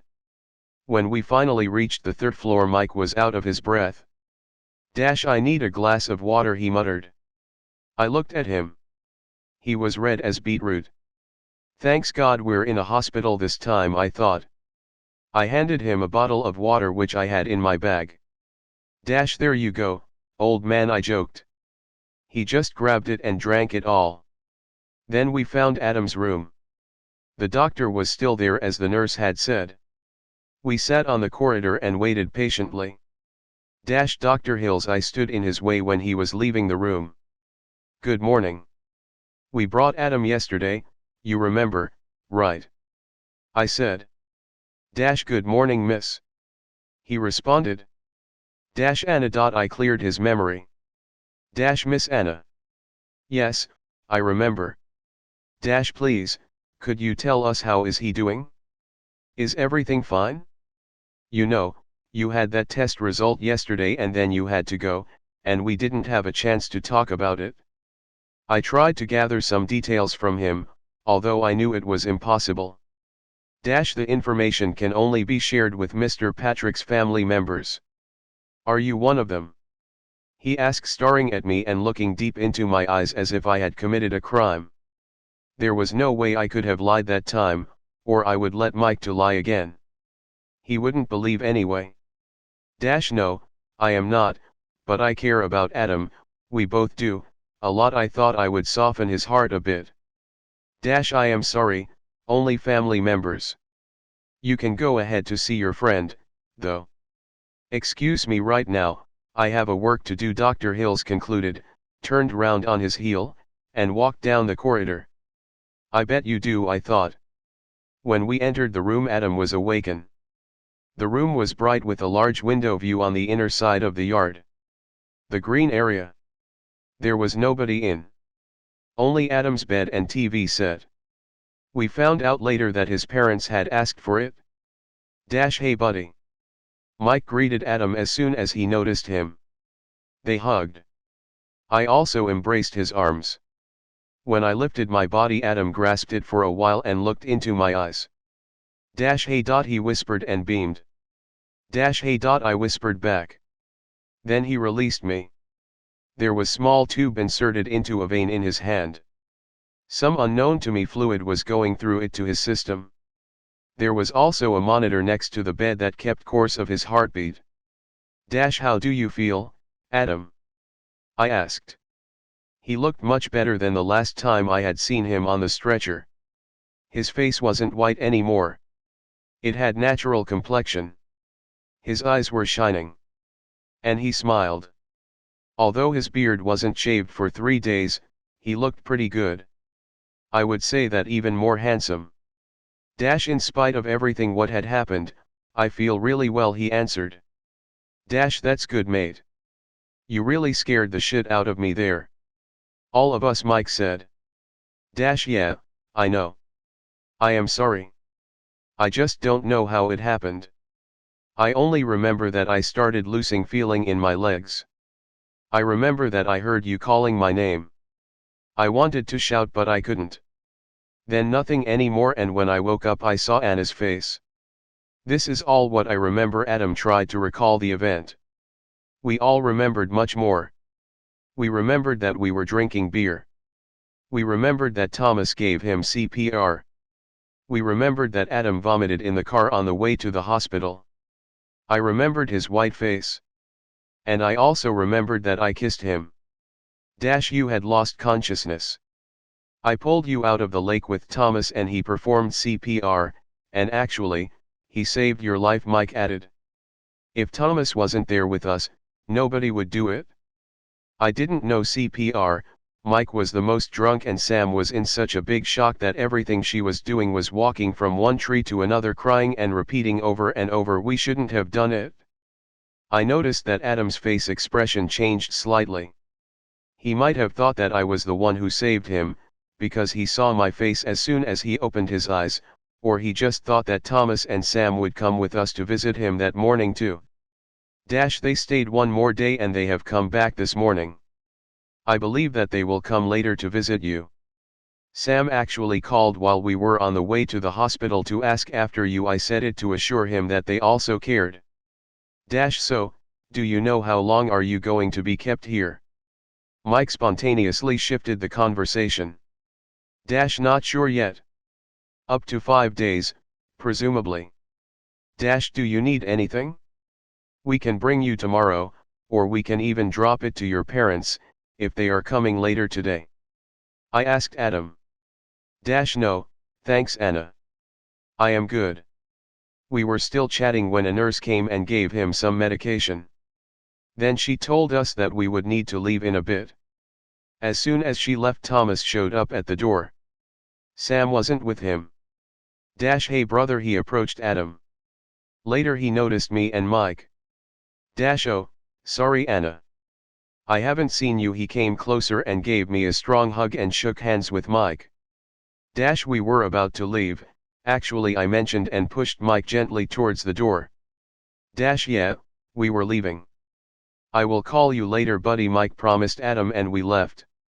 I wanted them to just be alone and talk about the accident just face to face. I believed that would be much easier for Adam to thank Thomas for saving his life. It was a sensitive issue. The simple thank you was not enough. When we reached the lift, there was another bunch of people standing in front of it. No way, I am not going to walk down the stairs again, Mike uttered, seeing them. Walking down is much easier than climbing up. Let's go, I said and pulled his t-shirt to follow me. Chapter 12. Hey Anna, please, could you find some time this afternoon? I really need to talk to you. Please. It was really long since Sam last time asked for a talk. I didn't have any plans that day, which I couldn't have changed. I agreed to see her. I was actually looking forward to it. It was sunny day. Sam and I had arranged to meet at the park. I didn't want to sit in my bedroom and waste such a beautiful weather. We could stay in the garden, but I felt like she wanted to talk about something crucial to her. Thus it was better to leave the house. I grabbed a blanket, packed the basket with mango juice, cookies, tissues, and rode my bicycle down the road. Sam was already there. She spotted me from far and waved to me. Hey Sam. I was glad to see her. I thought that finally we could have some time on our own. I didn't remember when was the last time we did something together.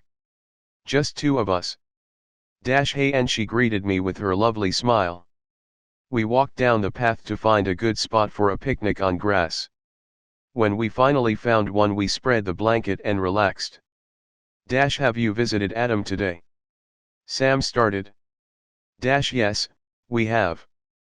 I went there with Mike, and while we were leaving Thomas arrived, I responded. She just lowered her eyes without a single word. Sam, is everything all right between you two? I asked anxiously. Do you want to talk about Tom, Sam? Is he the reason you asked me to see you? She raised her eyes and I spotted tears. I was aware why she had wanted to see me. I didn't expect that she had missed me or had wanted to have girls' time. It was just about him. Sam, did he hurt you somehow? I kept asking. We had a fight last night, that's why we've come back home early in the morning, she finally expressed. We planned to stay one more day, but after all.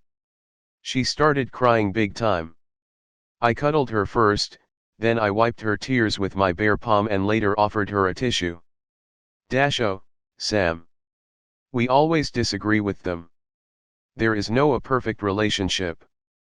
My parents get divorced every weekend. I wanted to cheer her up a bit. She barely smiled. I know, and mine too, she said, but we never had a quarrel until last night. It was the first time we disagreed about something, she began explaining. Sam, because you have been doing everything he wants. Maybe you had a fight because your opinion was finally unlike his one. What was the cause, Sam? If they were a perfect couple as Sam thought, there must have been something that created the disagreement. Something that Thomas didn't like or couldn't accept. I signed up for a summer French language course, she said. Sam had been learning French long before we became friends. Then she met Thomas and neglected it a bit, like everything else in her life. All I knew, French language and culture were always her passion. Sam, that's great. I happily expressed. I know how much you love it. She grimaced and added. It's in France. That fact changed my mood too. I understood then why Thomas could have been angry. But I also thought if he loved her, he would let her do anything that made her happy. And French definitely did make her happy. Thomas doesn't want you to go, right? I asked. Of course he didn't want to. France. It wasn't just another town. It was another country. Yeah. She muttered under her breath. There was a moment of silence between two of us. Kids were running barefoot on grass and I thought how beautiful childhood was. In that moment I wished I was a child again. I wanted to just take my shoes off and just run with them. Not to be bothered with anything and anyone. I just wanted to be free. I took them off eventually to feel that freedom. Take them off. I ordered Sam. She looked at me with disbelief. Come on, take your shoes off, Sam. Otherwise I will do it, I added with a smile. She followed my command that time and took her shoes off. Then I grasped her hand, pulled her up and we ran down the hill. Barefoot. Just like those little kids. Wind swept our hair, the sun rays reflected in the pond and we were just dancing on the grass. Then, we fell down. I turned my head towards her face. I think you should go, I expressed, breathing deeply. No man should ever stop you from following your dreams, she just smiled. We lied on the ground for a while, then we got up and walked back to the blanket. Thank you, Anne. I have completely forgotten how great friend you can be. I have forgotten about myself. About things I always wanted. You are right, I should go. When are you leaving, Sam? I asked. This Friday. For 3 weeks. I thought that 3 weeks wasn't really long time, but it wasn't short either. Tomorrow I will go to visit Adam. Are you guys going to see him? She asked. Yes, you can come with us, I offered.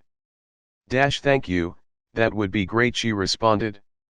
We were laying on the blanket looking up the sky, counting clouds, laughing and chatting about silly stuff as we used to.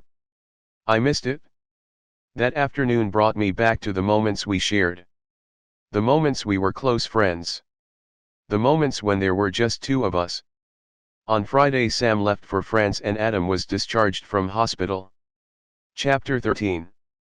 On Wednesday, 2 days before Adam left hospital, Mike finally had received a phone call from Mrs. Patrick. She had asked him to bring Adam's stuff. As Mike told me later, he felt quite anxious. He sensed like there was something serious they wanted to talk to him about. He was right. There was something that changed everything. Something that changed Adam's life forever and mine partly too. On his way home Mike popped in and we went for a walk. He wanted to talk and share with me the details he had obtained from Adam's parents. While we were walking down the street he eventually declared, Adam has diabetes. His words galvanized me. I tried to figure out if I heard Mike correctly. I wanted it to be a dream. I wanted last few days and all events to be just a bloody nightmare. Nothing else. Unfortunately, it was just my own unfulfilled wish. I can't believe it, I finally said. Neither do I. Mike added and began walking. I followed him. I was worried about stupid alcohol that might have been discovered, but everything they had found was a disease. Has he ever complained about anything? You know, you guys talk about everything. He wouldn't have told me anything even if I had asked him, I uttered. A couple of times he felt like he was becoming more fatigued than usually. We were just joking that he was getting old. And now I know, he wasn't. Anna, you know it will change his whole life. You know that? Mike grew despondent. I know, Mike, I sighed. In that particular moment I wanted to scream. To yell it out. Everything. In one moment you're young, wild and free, and in the very next one you are a grown-up. I didn't want it. I didn't want to be a grown-up. While we were walking, not speaking much, we rested on a bench. I always thought that diabetes relates only to fat people. Adam is fit, why has this affected him? I tried to find some logic in that whole situation. Don't ask me, Anna. Doctors asked about his family medical history, you know, if anyone in the family had suffered before. But nobody of them had. Mike cleared up my speculation. Mike, does it mean that Adam will need to get insulin injections? I asked him reluctantly. His parents told me that for now it's not needed. He will get some oral medication, though. He will need to watch his diet too, eat healthy, you know, no more junk food. Be active, like he never was, duh. He will need to monitor his blood pressure and cholesterol, regularly. Blood sugar tests will become part of his routine, Mike explained. I just looked at him with a disbelief. If it wasn't easy for me to accept, how difficult it had to be for Adam, or for his parents. We need to help him, Mike. We need to help him to get through it. To adapt to his new lifestyle, I turned my body towards Mike. When we are with him, we will also eat only healthy food, fruit and vegetables, no burgers, no more sugary drinks, only diet one, no more alcohol, you hear me, Mike? I wanted to make sure that Mike got my point clearly enough. Do you hear me? He is your best friend and mine too. We own him this, I emphasized. Mike stayed quiet for a minute or two. You rewrite, Anna. I own him that. It will also be beneficial for me when I ditch that fast food, he finally responded and grinned at me. We chatted a little bit again on the way back home. I was worried about Adam, but I wasn't frightened anymore. I knew that he would make it. He had not only his family, but also he had us. I was ready to be by his side at any time he needed me. I was ready for that. I was not only ready to help him to go through his disease, but I was ready for more. I was ready for more with Adam. After Mike had taken his car from my dad's garage and drove home, I went upstairs to search the internet. I wanted to know everything about diabetes. I read about symptoms. Mike told me that Adam had complained about getting tired faster than usually. It was one of them. They wrote also about being hungry and thirsty. Really? I thought I feel hungry constantly and I drink a lot too, so it means that I got diabetes, huh? Stupid, every second person would say that he or she is hungry all day long. PFF. I was contemplating. Then, I also found out that lack of exercise and overweight could be one of the reasons. Adam is not the case. He is fit, he plays volleyball, football, runs anymore. I thought again. Everything that I read was about healthy diet, physical activity, blood pressure, and sugar control. The one thing that made me cry was the fact that it could not be cured. I was sitting in front of my PC and I was crying. Again. I felt so useless, so weak. I couldn't do anything. I wish I could have turned back time. But to which moment? To the day was he born? Then, I realized the accident, the camping, and the swimming at night were meant to be. If we hadn't gone for the camping, if they hadn't swum, if Adam hadn't almost drowned, we wouldn't have brought him to hospital, they wouldn't have taken his blood for research and they wouldn't have found that he had diabetes. Everything happened for a reason. That reflection created some kind of inner tranquility. It calmed me down a bit. I understood that in life nothing occurs by chance. Everything is already planned at the moment we are born. Even if we would like to change the course of our lives, fate always finds its way to catch us. While I was reflecting over life and its destiny, I thought about Mr. Bent and Miss Gallen. She had run away from him, but then fate brought them back together to work at the same place. Why Mr. Bent didn't get a job offer from another school? Why exactly from that one? Wasn't it fate, was it? I thought. Or maybe he had planned it? Oh, no. Had he? I started putting chunks together. For a while I forgot about Adam and began thinking again about Mr. Bent and his dark past. I felt that it was time I talked to him. Chapter 14. Anna, hurry up. They're already here. Mike was rushing me when Mr. Patrick's car appeared in front of the house. Adam was coming back home and we wanted to surprise him. We didn't want to organize a huge party, because we knew it wasn't the right moment. We all just wanted to be there for him. Mike came only with his dad. His mum had been killed in a plane crash. She was an air hostess, or flight attendant as some people might call it. There had been only one survivor. A 3-year-old girl. I brought my parents, obviously. For them we were already a couple long time before I had even kissed Adam. Thomas called to tell me that he would come, but he had to take Sam to the airport. She had decided to go to France. I was content with her decision. She ultimately stood up for herself. He said that he would pop in on the way back if we were still there, but he never arrived. Welcome home, Adam. We yelled when Adam entered the house. He looked good. He had shaved his beard in the end. There was no sign that he was coming from hospital. There was no sign that he was sick. You could not spot with a bald eye that he had diabetes. All I saw was his smile, which made me glad. I was worried that he would be stressed and rather dejected that we all were there. He walked around and greeted everyone with a hug when he eventually reached me to squeeze me tight with his arms. I missed you, he whispered to my ear. I missed him too, but I didn't know then yet what I knew later. There was only healthy food. No cakes, no junk food, no sugary drinks.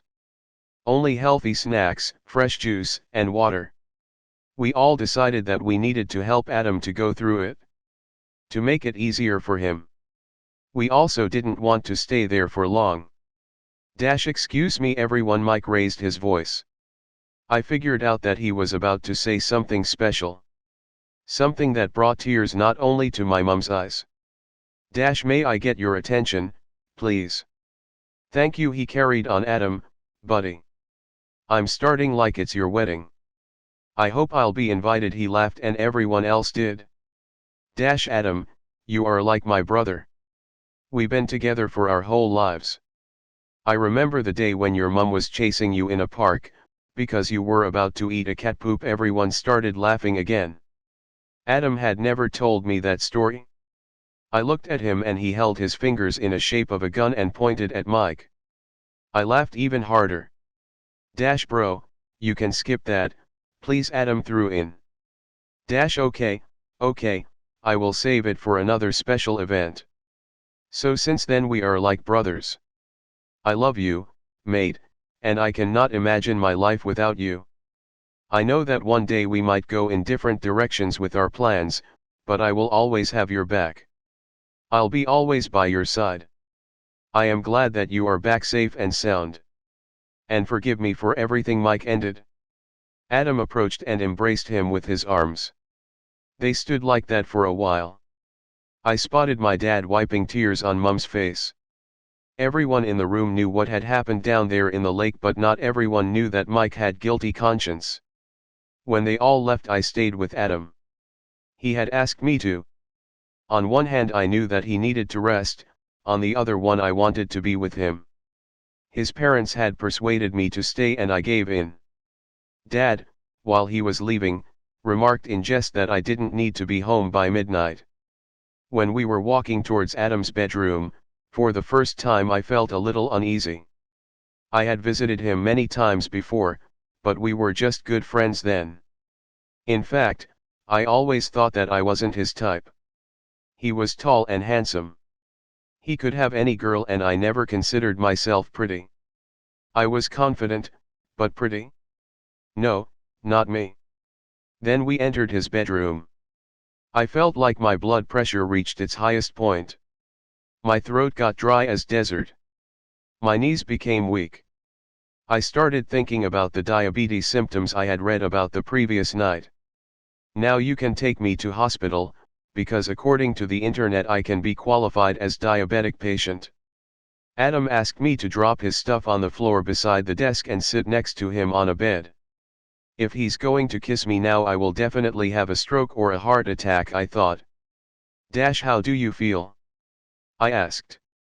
I feel good, and he responded. So many things have happened in a week, you know. Tell me about it, I added. The whole accident down there at the camping has changed my whole life. You need to look at the positive side of it. The disease has been discovered earlier, and from now you can control it because you know about it. I wanted to cheer him up a bit. You are right, Anne. You're always right, he responded, staring into my eyes. It took him maybe 2 seconds to kiss me. I didn't push him away. I wanted it. I waited for it. He was kissing me gently, softly, and passionately. His lips were pulling mine, sucking them. I had never felt that good. Then he started caressing my bust. Squeezing it. We were still kissing when he took my top off, then unhooked the bra. I didn't want him to stop, but I felt like it wasn't the right time. He took his t-shirt off too. He didn't lose much weight in that hospital. His body was still strong. He wasn't very muscular, but he wasn't skinny either. Rather fit. 1. He started kissing one of my boobs, then the other one, and both of them. I felt like I was in the seventh heaven. Then, he started kissing my lips again. That time more powerfully, more strongly. I felt his rising desire. His fast heartbeat. He picked me up and shifted to the middle of his bed. I wanted it so badly, but I had to stop it. I whispered, Adam. He lifted his eyes in my direction. I can't. I added. He laid his head on my naked torso. I felt his deep breathing. I stroked his hair. He raised his body up. Handed me his t-shirt. I am sorry, he apologized. He didn't need to. I wanted him as much as he wanted me, but I couldn't do it with his parents behind the door. Don't be, please. It's just not the right moment. I didn't want him to feel bad about it, or guilty. Will you stay? He asked. Do you want me to stay? I also asked. I do. We laid down on the bed, just staring at each other's faces. We chatted about the camping and the accident. N, I couldn't stop thinking about you since I saw your face when I opened my eyes. I saw you and nobody else, Adam confessed. Then you came to the hospital and I embraced your body, and I knew that I didn't want to be your friend anymore. Don't you? I asked. No, N. I want to be more than just a friend, Adam answered and kissed me gently. I felt like I was falling for him. I realized that I had never looked at him as my potential boyfriend. I had never before seen how handsome he was. How beautiful green eyes he had. and never before had I known that he was such a good kisser. Me too, I whispered. For a long time I hadn't slept as peacefully as that night. Chapter 15. Do you call it love when you care about other person more than about yourself? Is it love when someone else's happiness is more important than your own? If so, then I was in love. Since the night in Adam's house I officially became his girlfriend.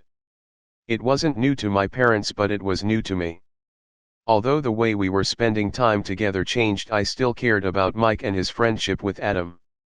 I didn't want him to feel neglected, as I felt when Sam started dating Thomas.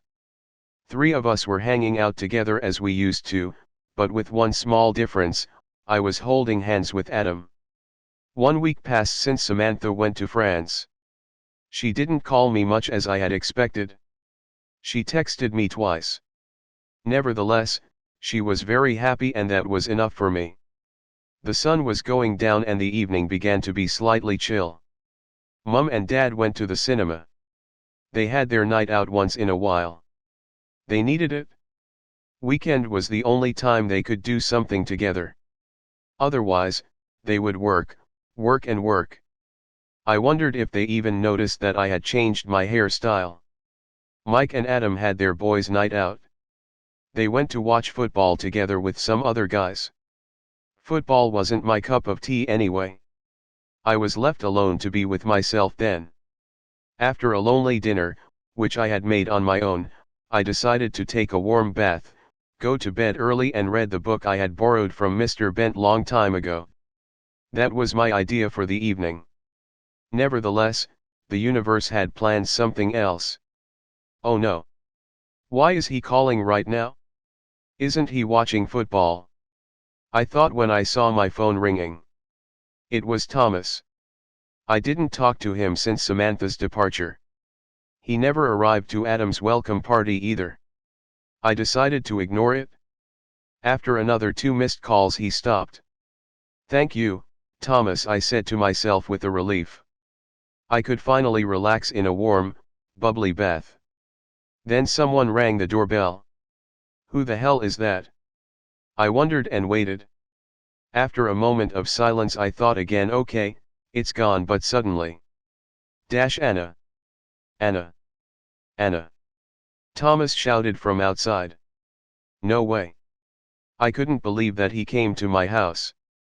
I jumped out of the bathtub, wrapped my wet body in a towel and barefoot walked downstairs. He was standing in front of the house screaming. I opened the door. Stop shouting. Hey Anna. I called you, you didn't answer and didn't call me back. I was worried, Thomas tried to explain while staring at my half-naked body. I let him in and went upstairs to get dressed. Then my whole plan flashed down with water from the bathtub. Would you like something to drink? I offered. Water would be fine, thanks, he responded and added, why didn't you answer my calls? Or at least called me back? Oh, Thomas. I was taking bath and I wanted to relax a bit. Why are you upset? I asked. He looked a bit stressed. Sometimes when I thought about him I felt sorry for him. He didn't have a good friend, such as Adam and Mike. He could always come to me with any problem, but he needed man talk. What more, I was with Adam. It would complicate things a bit too, which I definitely didn't want. Maybe Mr. Bent would love Tom asked him for a chat, but I could just imagine how hard it was for both of them to build a bridge. The connection. Sam hasn't called me since she left, he said. She hasn't called me either, Tom. She just texted me that she's doing well and she's been really enjoying the course. Maybe she needs that, maybe she needs to think about everything. I believe when she's back you guys need to talk. I wanted to comfort him a bit, but also wanted let him know that there was a problem in their relationship. Did she tell you anything? Was she complaining about us? Thomas started wondering. Thomas, I don't know if I should. I wanted to avoid it. Please tell me, Anna. I won't tell her that we talked. I promise. He looked slightly depressed. I didn't want to go that way, but I didn't want him to be heartbroken either. We had chatted before she left. She said you two had small disagreement about her traveling to France, because you didn't want her to go. I eventually expressed.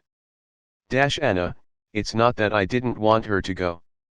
I had different plans for us and she told me just few days before her flight. I wanted to take her for a boat trip. It was a surprise. I had arranged everything and she just told me at the camp, Thomas declared.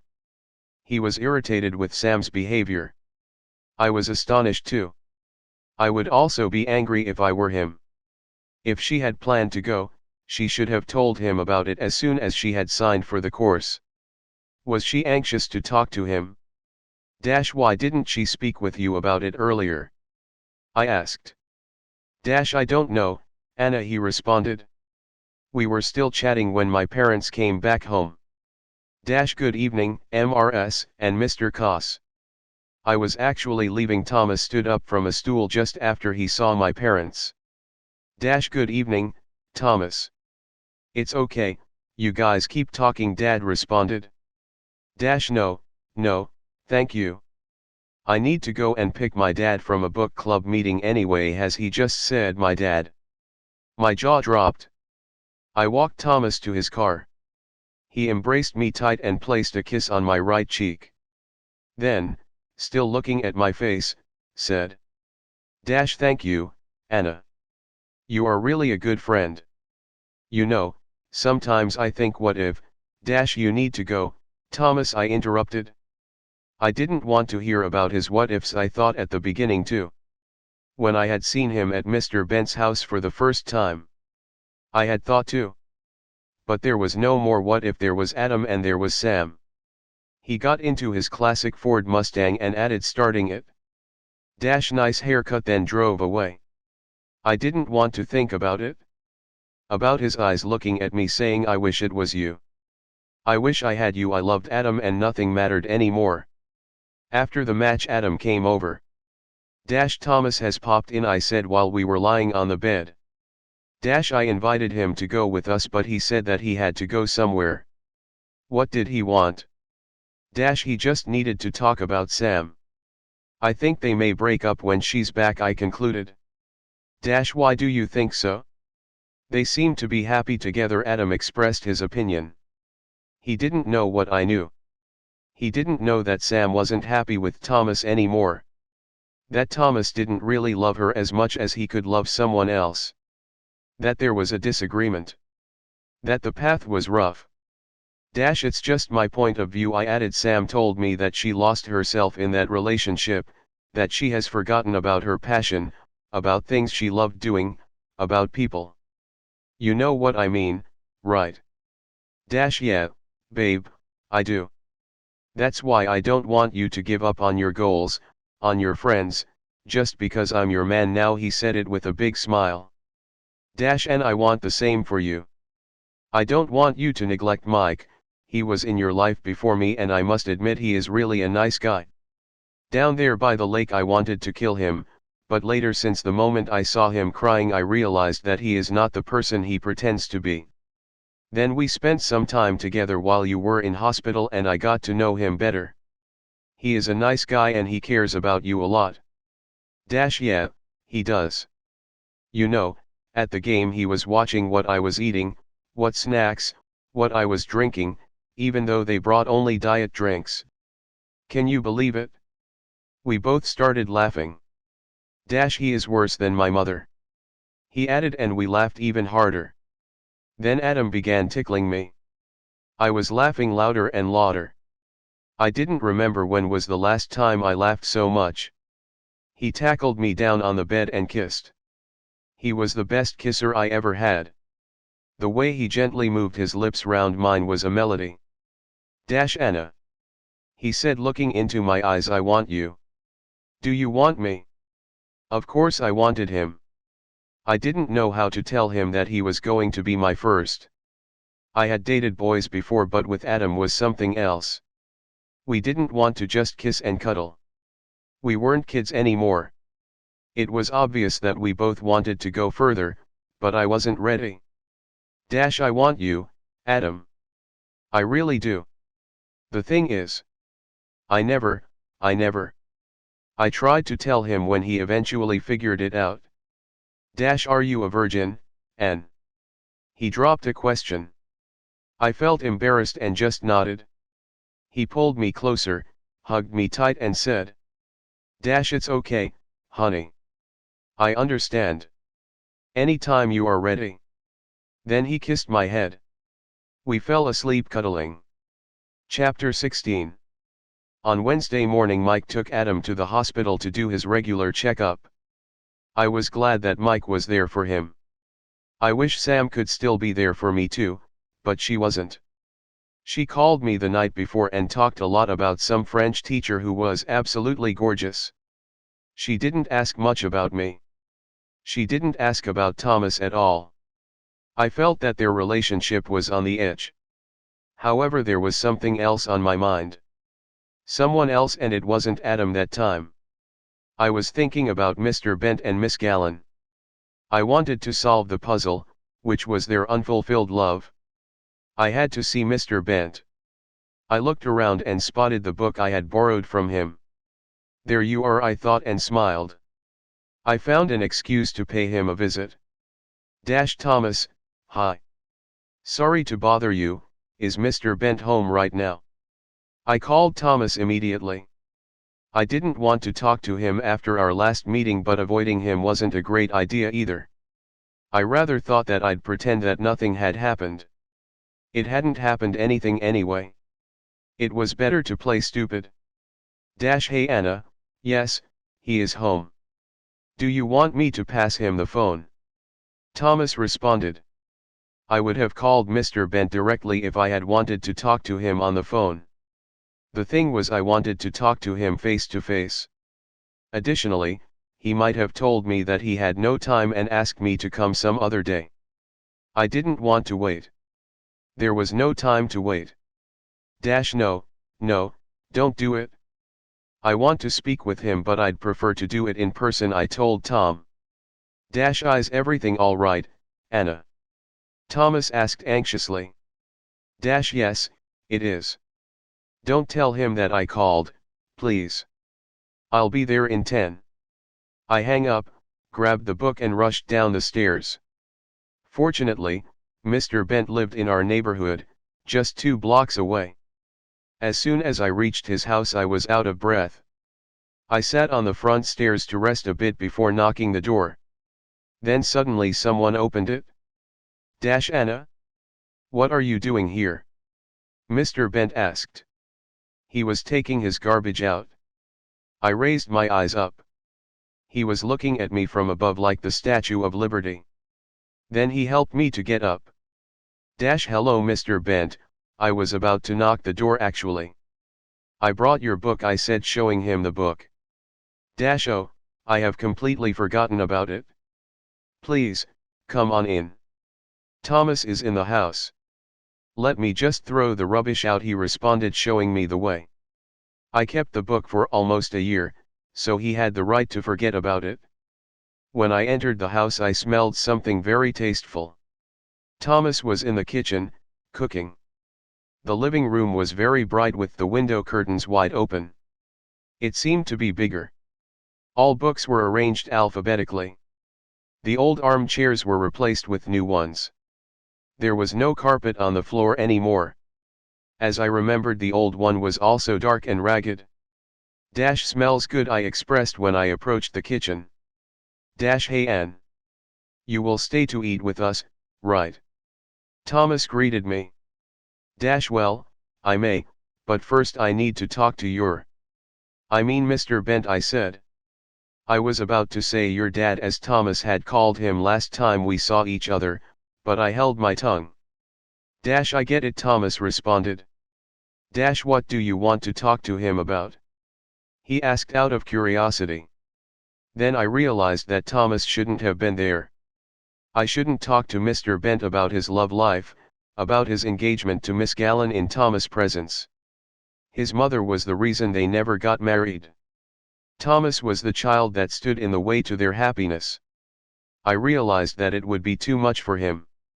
I want to ask. I tried to make something up but I couldn't. Then Mr. Bent returned. Thank you for bringing the book, Anna. How have you been? Mr. Bent asked while placing the book on a bookshelf. I've been good, Mr. Bent, I responded. However, Thomas looked at me with an expression as if he doubted my words. I wanted to ask Mr. Bent about Miss Gallen and confirm my speculations. I needed to know if they broke up because of Natalie. I was sitting like on a hot stone and was about to say something when all of a sudden Mr. Bent's phone rang. Oh, I am sorry Anna, I need to get that, he said and went to another room. That was the moment I could talk to Thomas and ask for details Mr. Bent had told him about. They must have talked. They were apart for almost 20 years. He must have asked why Mr. Bent never had contacted him or his mother. He must have known something. I shifted closer to Thomas and said, Thomas, I need to ask you about something very important. I am sorry in advance if this will hurt you somehow. Anna, what is on your mind, girl? What is going on? He finally wanted to know what I was planning and the real reason I visited them. Thomas, has Mr. Bent talked to you about him and your mother? I eventually asked. Why are you getting back to those events? Thomas didn't seem to be content with my question. Please, it's important. Has he? Tom hesitated for a while, but consequently pronounced. He told me the whole story, Anna. I know that they were studying together, I know that he collected her from the bus stop on a rainy day. I know that my dad, I mean the other one, my mum's husband, didn't let them to stay in touch. I know James was sending money to save it for my feature. I know all of this, and we had talked about it on the phone before my arrival and on the first day I came here. He showed me all the pictures Mum had sent him. Why are you still curious about it, Anna? Why is this important again? I was looking at him and felt deep sorrow. I didn't want to hurt him anymore. Life was tough enough for him. Maybe Natalie wasn't the real reason that Miss Gallen and Mr. Bent broke up. Maybe there was something else. Thomas, Miss Gallen and Mr. Bent were engaged. I tried to hold my tongue but I couldn't. No way. Miss Gallen and James. When? Thomas jumped out of his chair. I don't know much. I know only this. My mum told me that Mr. Bent had called the wedding off, then Jane, I mean Miss Gallen, vanished for a year. When she got back she started teaching again and a few years later Mr. Bent got a job at the same place. Was it a coincidence? What do you think? I shortly explained the facts I knew. Thomas kept walking from one wall to another morosely contemplating. We were only able to hear Mr. Bent yelling to the phone in the other room. Thomas, do you think that Natalie, I mean your mum, was the reason they? I am sorry for bringing it up, but if is not what I think. We must do something. I approached him. He stood in front of me. What do you want to do, Anna? We can't do anything, he said. Then added heart wants what it wants. We were standing in front of each other when Mr. Bent eventually came back to the room and broke the silence. Shall we eat? Chapter 17. We sat at the table and Thomas served the meal he had prepared. It was Hungarian stew he had learned to cook from his grandmother. Natalie's mother was Hungarian. She lived in Budapest and Thomas once in a while traveled to visit her. Later he told me that it was the only good thing he remembered from his childhood. I didn't want to trouble Mr. Bent with my investigation. Thus I decided that as soon as I was done with the food I'd go. To my surprise Thomas dropped a bomb. I sometimes think that Miss Gallen is a mad woman, don't you think, Dad? I almost choked. Mr. Bent stopped eating too. Lowered his spoon and turned in Thomas' direction. What caused you to think that? I was sitting still and carried on with my food. I wanted to stay away from that conversation, although deep down I knew I was the one who brought the issue up. Dash my observation, Tom retorted abruptly, then added dash many times a woman loses her mind for a man, especially when the man leaves her for someone else. Well, I read it on the internet. It was said sarcastically. I felt raising tension and I had to say something to soothe it. Dash men also get hurt when they are turned down by women, I threw it in. Mr. Bent looked at both of us and tried to figure out what the point of the unusual chat was. Dash, what is this actually about? Can any of you enlighten me, please? We exchanged looks with Thomas and I gave him a sign to ask. Dash, look, James. Thomas started. Dash, I know you were engaged to Miss Gallen. Don't ask where I know this from. Mr. Bent stretched his arms. Looked at him astonishingly, then glanced at me. Lifted his body up from the chair and leaned towards Thomas. Dash, you are not the reason we are not married. Then looked at me again and added, Dash, if you two have been wondering, okay, let me tell you. He approached the window and began pronouncing his story.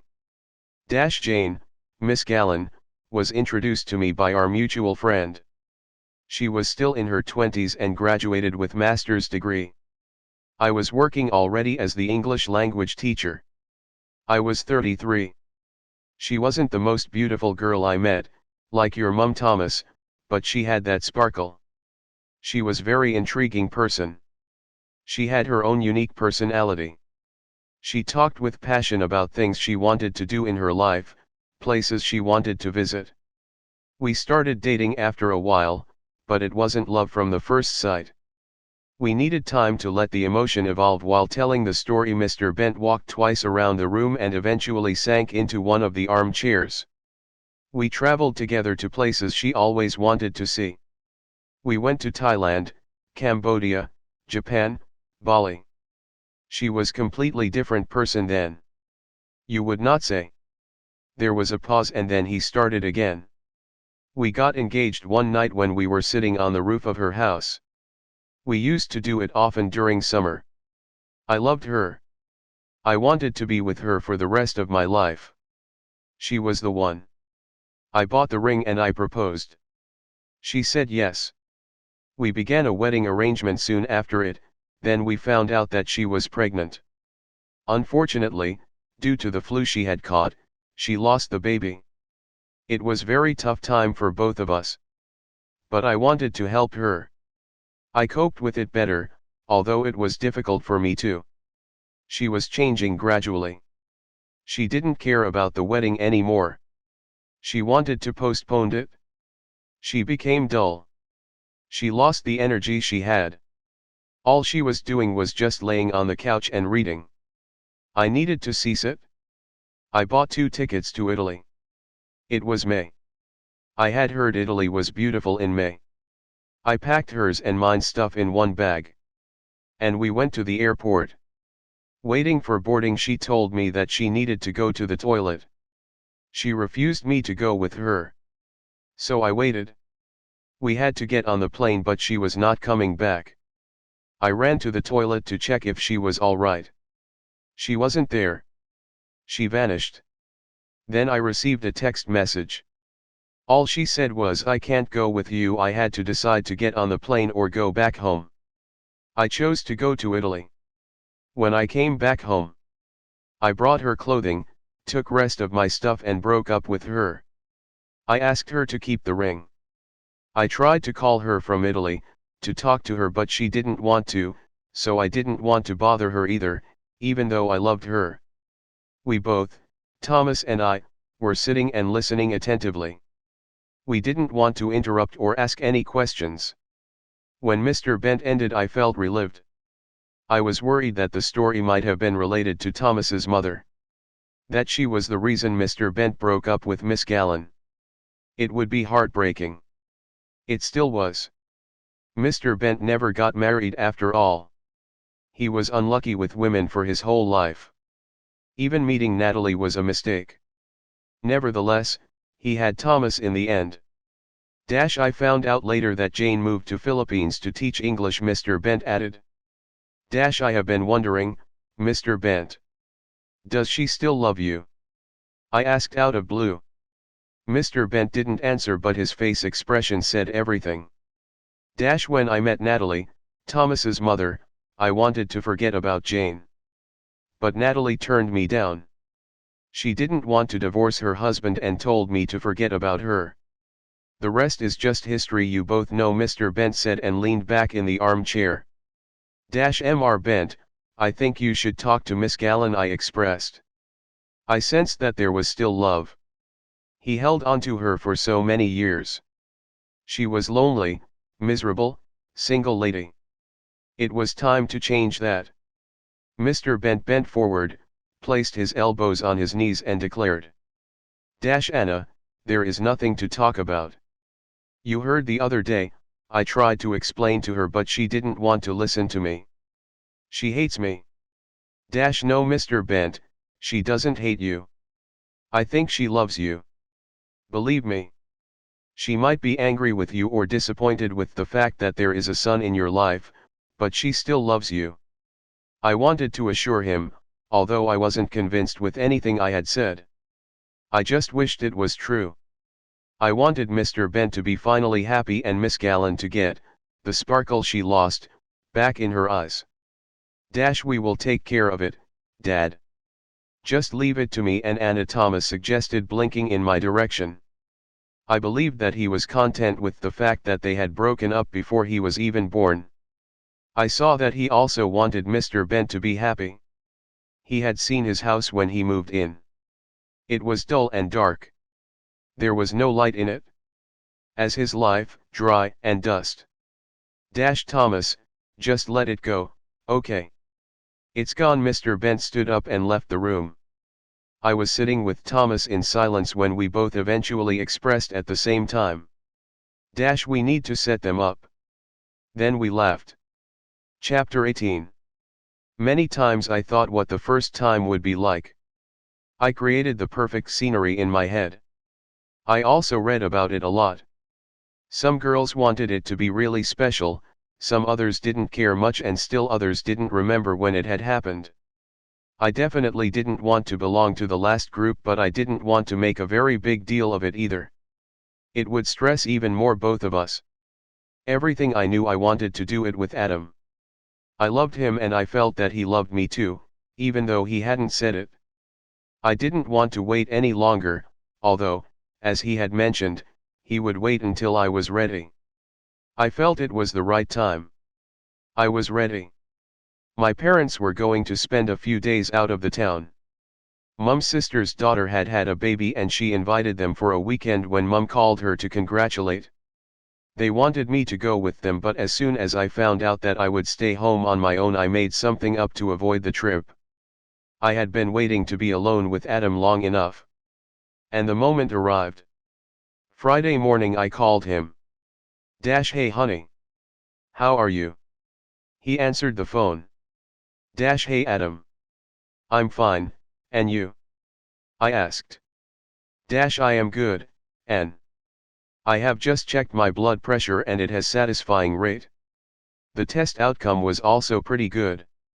So I am doing well. That's great.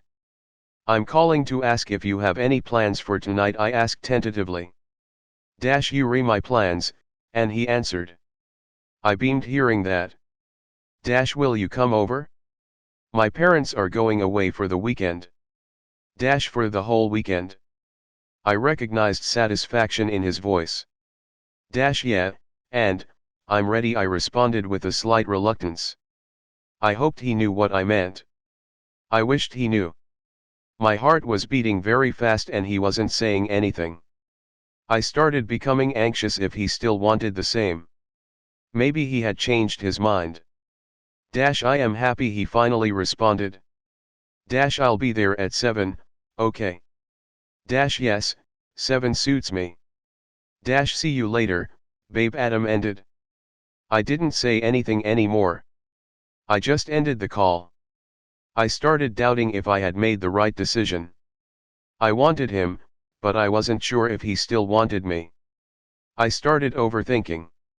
He didn't sound excited. What if he doesn't want me anymore? What if he doesn't feel the same I feel? Maybe I just see what I want to see? Oh, poor me. My parents left and I began searching for the best outfit.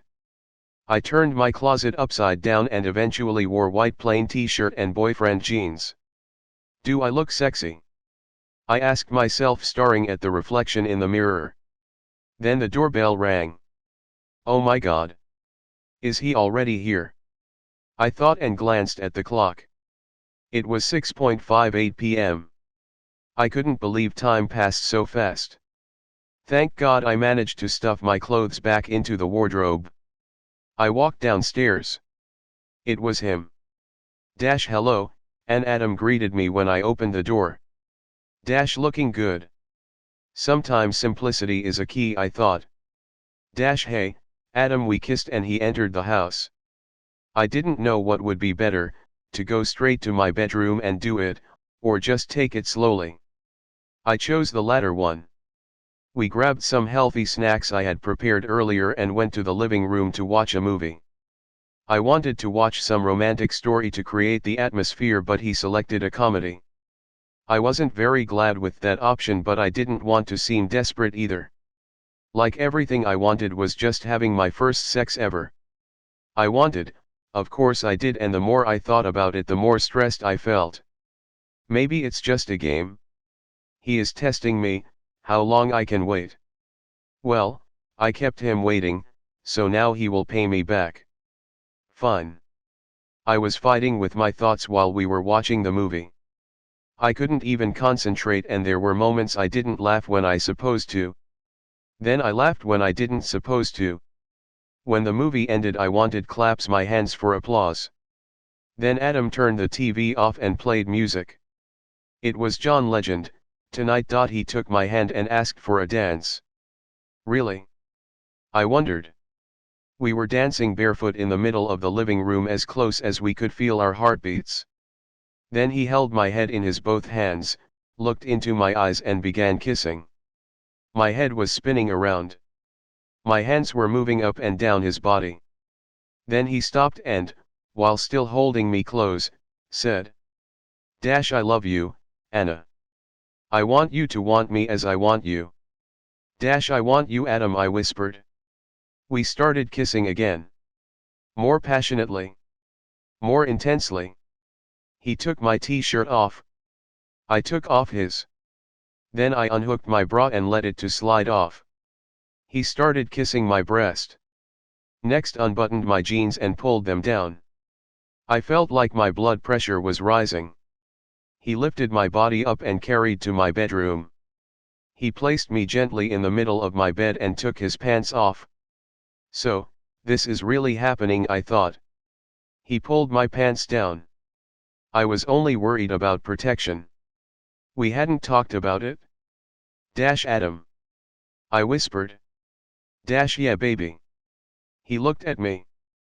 Protection. Don't worry. I got everything, he responded. I trusted him. I didn't need to see it. I believed in everything he was saying. In that moment I wanted just feel him. Even if he wouldn't be mine forever, in that particular moment he was mine. I felt shivering went through my spine when he was kissing my naked body. He was going lower and lower when I stopped him again. Adam. I whispered one more time. He lifted his head and eyes, and said, Don't be scared, honey. Trust me, and kept moving down until he reached my pelvic. Then spread my legs apart and began kissing my lady parts. It wasn't what I had expected. It was much better. Blood exploded in my brain. My breathing became deep and heavy from pleasure. I clutched his head. Pushed it and pulled it. I dipped my fingers into his hair. I wanted him to stop and keep carrying on at the same time. I wanted to scream, but I was afraid to do it. My heart was beating as fast as never in my life. It felt so good. It felt like heaven. If I had only known how heaven felt. The pleasure was unbearably sweet. Then he stopped and raised up. Shifted, kissed my boobs, kissed my lips and asked, looking into my eyes. Are you ready, baby? Yeah. I whispered, stroking his hair. And I felt him. Deep inside me. I felt just a small pain. Nothing much and only pure pleasure. I felt him moving gently on my body, still kissing my lips and looking into my eyes. He gradually began moving faster and faster. I felt the blood again in my head. I started feeling like everything was boiling inside me. It was coming from down. His hips were hitting mine harder and more powerfully. He squeezed my palms tight. I felt my voice needed to be realized and I didn't want to hold it back anymore. I let it free. And then my legs were shaking, my whole body was shaking. Adam pressed his head against mine. We were staring into each other's eyes and it happened. We ended. I moaned with pleasure. Adam placed his sweat head on my bust. I kissed it. I wanted to maintain that moment forever. I love you, Adam, I whispered. He lifted his head, shifted closer, kissed my lips and responded, I love you too, Anna. Chapter 19. Although August arrived with rainy weather, nothing could change the fact that I was deeply in love with Adam. Since our first time together, the emotion grew stronger. Apart from kissing and cuddling, we also made love. It was new to me, but I wasn't afraid anymore. It wasn't new to Adam. I could recognize that. He knew exactly what he was doing and what to do to please me. He also showed me the way to please him. He told me that he had had his first time at the summer camp when he was just 16. I didn't care much about it. It wasn't important. I felt secure with him. One night he said that he didn't want to lose me and that only mattered. His health also improved. He controlled it regularly. Beside thinking constantly about Adam and how happy I was, I had to also figure out how to bring Mr. Bent and Miss Gallen together, so they could finally talk. 2 days before Samantha's arrival, I met Thomas to discuss our master plan. Maybe we should arrange a blind date, Thomas suggested. We drove up the hill. There was a very beautiful spot to view the town from above. Adam had brought me there one evening and the townscape was breathtaking indeed. I didn't know Thomas knew that place too. I guessed that every guy would bring his girlfriend there. I wondered if he had ever showed that place to Sam. I don't think is a good idea, I grimaced and expressed my opinion. Why not? If Miss Gallen sees your dad, she will instantly run away. And then they both would kill us for embarrassing them in a public place. No, this one is out. Think about something else, I explained. Maybe we can bring them to a classroom, lock the door and wait until they explain everything to each other. Thomas dropped another notion. I jumped off the cliff with a joy. That's it. This is what we need to do. If we lock the room, they won't be able to leave it and they will have to talk, or they will kill each other eventually. We both started laughing. There was something between us that I couldn't explain. I had felt it before with Mr. Bent. Something I called a soulmate's connection. I began feeling the same with Thomas. We read each other's minds, we thought about the same things, we had similar ideas. But how we get a classroom key during summer holiday? Thomas figured out. There was no chance to succeed with that one either. We had to arrange something else. We were sitting and thinking. From time to time one of us would suggest something more or less realistic when I eventually came up with a proposition. We'll bring them to my house. Under what circumstances? Thomas asked doubtfully. We'll figure out something. You just need to persuade your dad to get into your car and drive him to my place, I responded. Thomas scratched his head and agreed consequently to my plan. We need to do it as soon as possible, I added. The day after tomorrow Sam is coming back from France, you know. And I want to go and pick her up from the airport. We also need to talk, so I might not be available for a couple of days. I was content with his words. He wanted to work things out with Sam. I just hoped that Sam wanted the same. That's great, you want to speak with her. Communication is very important in a relationship. Look Thomas, Sam needs some time to rediscover herself. She told me that she had stopped doing things which she had loved doing before she met you. She said that she had forgotten about her passion, about me. Thomas seemed to be surprised with everything I had said. Jumped out of the rock. Started rapidly kicking stones. And responded with a raised tone of his voice. What's going on with her, Anna? If she wants to break up with me, fine. Let it be, but she shouldn't be such a liar. First the French course. Now this. The thing is, Anne, she gave up on everything and everyone. I told her many times to go and meet you. That you could spend some time together as you used to. But she preferred to stick to me like glue. She watches everything I do, she has become even a basketball fan. It's okay, maybe she really likes it. No, she doesn't. I interjected. You see. She neglected her passion, she stopped learning French long time ago, only now, this course. I was glad that she had signed up, but you know, I told you already about my surprise for her. Anyway, I need to talk to her seriously when she's back. He was very irritated with Sam. On one hand I thought that I shouldn't have told him that, but on the other one they shouldn't live in a lie anymore. I felt that they would not last for long, although I wished they did. I wanted them to sort things out and be as happy as they were the first day I had seen them sitting together on stairs and laughing. Thomas, I'm sorry, maybe I shouldn't have stuck my nose into your relationship, but I thought you needed to know. It's okay, Anne. Thank you for telling me. I won't tell her that we talked. Let's better think how to arrange Miss Gallen and James meeting. Thomas changed the topic. We can do it tomorrow morning. My parents are going to be at work. You can bring Mr. Bent at 9. I will call Miss Gallen. But what would the motive be? You know, when James asks why I need to take him to your house. What for? Thomas kept asking. Tell him anything I said. Yeah, anything. Thomas murmured. I checked my watch, it was almost 5 p.m. and Adam was about to finish his training. Oh gosh. We need to go back.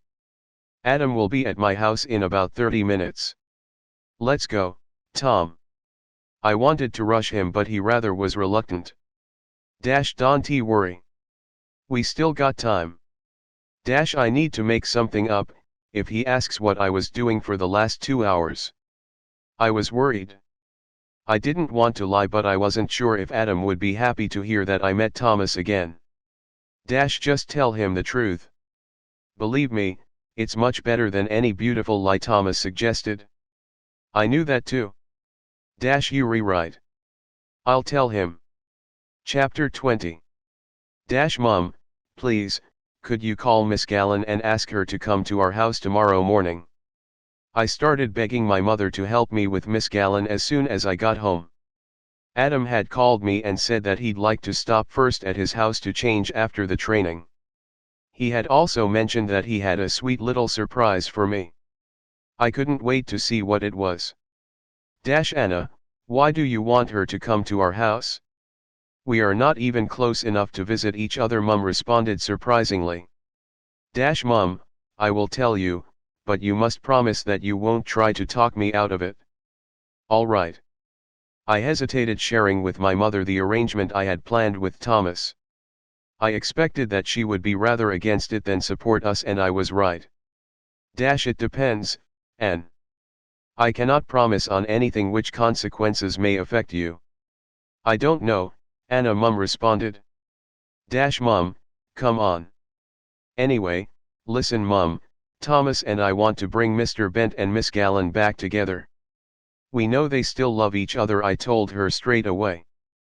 Have you lost your mind, Anna? How may you be sure this is what they want? They're grown people, if they wanted to talk they would do it. Anna, stay away from it. Although Mum wasn't enthusiastic with our concept, I wasn't ready to give in. Mum, Miss Gallen have lived her whole life in a misery. She needs to listen to Mr. Bent for once. She thinks that he loved another woman and therefore gave up on her. If this doesn't help, we won't talk any more about them and we'll let it go. We just want that one try, Mum. I wanted to explain to my mother that it wasn't just some kind of stupid intention. It was a love story which started long time ago and it didn't have a happy ending.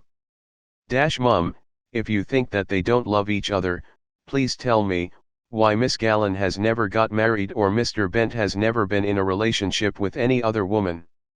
I asked first then added we don't count Thomas's mother. Mum came closer to me, looked into my eyes and uttered, Anna, why do you always want to save everyone? Because I care too much about people, Mum, I responded. Then doorbell rang. Adam was at the front door. Mum, please, could you just think about it, please? I tried to use the last few seconds before letting Adam in. Open the door, Anna, Mum said. Adam held a small box in front of him. The box was shaking and Adam could hardly keep it in his hands. Then the box barked. He handed it to me while saying, it was supposed to be a surprise but it has just betrayed me. It's for you, Anne. I saw it and I knew that you'd love it, and it's been practically a month. It was almost an entire month since he had nearly drowned. I remembered how frightened and scared I was that he could have gone forever. I took the box, opened it and one sweet little chocolate head stuck out of it. It was a puppy, chocolate Labrador with blue eyes and a yellow ribbon attached to his neck. Yellow was my favorite color. I always dreamed to have a Labrador, a chocolate one, but I never had the courage to get it. My parents used to say that a dog was a responsibility and when I eventually grew up they would say that it was time for me to take my own decisions. But I still hesitated. I had told Adam only once about it and he didn't. Oh, Adam. Thank you. It's adorable. Thank you very much. I hugged him and kissed. Cough, cough. My dad wanted to pull the attention and remind us that we were still in the kitchen. We took the puppy and went upstairs to my room. How shall we call him? I asked Adam. Anyhow you want. Maybe, Figaro. I suggested. Figaro is great. It suits him. Figaro. Come here Figaro. Adam immediately began calling the puppy by his new name. We were playing with Figaro for the whole evening. I completely forgot to tell Adam about Mr. Bent and Miss Gallen. He couldn't stay for night because he was going to the hospital early in the morning. He didn't ask me to go with him. He wanted to keep me away from that place. I told him that the day we had brought him there with Mike was the worst day of my life. I thought we would lose him for good. He didn't want me to keep that memories and visiting hospital would not help to forget. After we had walked the puppy a bit Adam went home. Entering the house I found a note on the kitchen table. Anna. Jane will be here tomorrow at 9 in the morning. Good luck. P.S. I still think it's a very bad idea. Mum. Oh Mum, thank you though and I realized that I hadn't told Adam about it. I instantly texted Thomas tomorrow, 9 I thought that he was sleeping already, it was 00:30, but he wasn't. Okay. It's actually today he texted me back. He was right. It wasn't any more tomorrow. It was today. I began to feel slightly anxious. What if Mum was right that we shouldn't get involved and we should let it go? But what if they would never find the way back to each other? And later at the age of 90 Mr. Bent would say the only thing he regretted was that he hadn't pursued his true love. I was struggling with my own thoughts. Nevertheless, there was no way back. Miss Gallen was coming to my house. I hardly slept that night. I heard my parents leaving to work. It was 6:30 a.m. Figaro was also up. I looked at him and asked. Do you want to pee?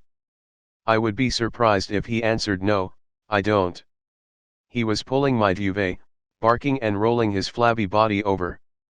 Then he began playing with one of my sleepers. He held it with his paws and started shaking and tearing it with his small teeth. I got up when I saw it. Oh no, my little buddy. You need to give it to me right now. I lifted Figaro up and pressed him tight to my chest. Yuri, our first baby. I love you already, little boy, I said. Then I dressed and took him out for a short walk. When I got back home I found 2 messages on my phone. One from Adam, good morning text, and the second one from Thomas, about my broken shower. And Mr. Bent is coming to fix it? Interesting, I thought. It was 8:55 a.m. when Miss Gallen parked her car in front of the house. There she is, I looked at Figaro. I texted Thomas immediately. He replied that they were about to leave. She stayed in the car for no longer than 2 minutes when she eventually got off. I waited until she rang the bell. I didn't want her to think that I was watching her for a while. Good morning, Anna, she greeted me. Good morning, Miss Gallen, I responded and invited her in. I didn't know what Mum had told her that she agreed to come. Please, Miss Gallen, have a sit in the living room and I will get you a drink, I offered. Water would be fine. Thank you, she responded. Water? Why not coffee or tea? It would take me much longer to prepare it. Not just water, I thought. Then she noticed Figaro. What a cute puppy, Anna. What's his name? She asked. Figaro. I got him yesterday from Adam. You know Adam Patrick, Miss Gallen, I responded, passing her a glass of water. Yes, I know him. How is he doing, by the way? I heard that he was in hospital, she asked while playing with my dog. I was glad that Figaro was there to help me to kill time. He's doing really well now. He has diabetes, though. It's type 2, so he doesn't need to take insulin injections. While I was explaining, the doorbell rang. My heart was about to jump out of my chest. I am sorry, Miss Gallen, let me check that, I excused her and went to open the door. There was Thomas with Mr. Bent. I invited them in. Thomas told me that your shower is broken, Anna, Mr. Bent started. I only wished that Miss Gallen wouldn't have heard his voice and escaped through the living room window.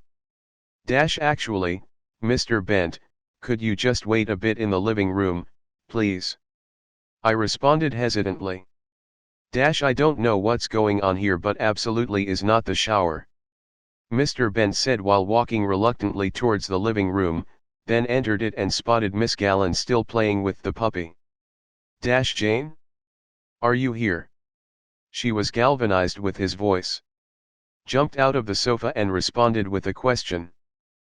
What are you doing here, James? We had only one chance to get Figaro out of the room, close and lock the door. Figaro. I called the puppy. He ran fast towards me. I grabbed him, then Thomas closed the door and locked it. It's done, I said. We sat on the floor with a relief. They both leaped to the door, bumping it rapidly and shouting. Thomas opened the door. Mr. Bent yelled, you guys are really in a big trouble right now. Anna. Anna. Please let me out. Miss Gallen screamed. You need to talk first. Then we let you out, Thomas responded. We heard them yelling from the other side of the door. Is this some kind of joke? Miss Gallen shouted, was that your idea? She shifted to Mr. Brent. Mine? If I had wanted to talk to you, I wouldn't have set a trap for myself, Mr. Bent answered with an irritation in his voice. You two need to talk, I shouted back. Anna. You guys should have stayed away from my private life, Miss Gallen reacted. There was a moment of silence when they started talking more calmly. Jane, maybe they are right. Maybe we should talk, Mr. Bent began giving in. I looked at Thomas. He smiled and said, sweet puppy, then asked from Adam, right? I just nodded. James, there is nothing to talk about. It's been over 20 years. We had the chance to fix it once, but you slept with Thomas's mother, Miss Gallen responded. We both were staggered. He told us that Natalie wasn't the reason, I whispered. Jane. Mr. Bent carried on, I have always loved you. I met Natalie when you told me you never wanted to see me again, don't you remember? There was pause again. Then Mr. Bent carried on. I don't know why you hate me so much, Jane. I never cheated on you. I wanted to marry you. I wanted to have a family with you. I tried to make it up for you after your miscarriage. It was tough for me too. You never asked. Then we finally heard Miss Gallen's voice. It was breaking. James, I never told you. When I lost the pregnancy, I was completely shuttered. The doctor told me that I would never be able to have a child again in my life. I was scarred to tell you about it. I was scarred that you would leave me anyway one day. I loved you, James, but I couldn't let you live a life without kids. You see, you got Thomas now. If you had stayed with me, he wouldn't be even in this world. She stopped talking and started weeping. We heard only her crying. Do you think that your dad is kissing her now? I popped a question. Thomas turned his head in my direction and answered. I would do that. Then we heard again Mr. Bent's voice. Oh, Jane. I would have never left you. There are doctors, Jane. There are children waiting for adoption. Jane, I loved you and I still do. That was the moment we were waiting for. It must have been tough for Thomas to hear that his dad loved Miss Gallen for the whole time. There was silence again. Miss Gallen wasn't crying anymore. Now they are kissing, Tom whispered. Yeah. I added. We didn't hear much anymore, but they were still talking. They lowered the tone of their voices intentionally. We didn't care much what they were saying, because we had heard enough. Figaro was shaking Thomas's shoelaces, but he didn't pay attention to that at all. Do you think they'll stay together now? Thomas asked, staring at me. They will, I whispered. Then they approached the door and knocked. Are you there, you two? Mr. Bent asked. Yes. We answered together. We talked.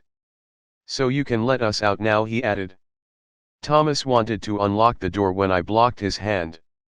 Have you explained everything to each other? I asked.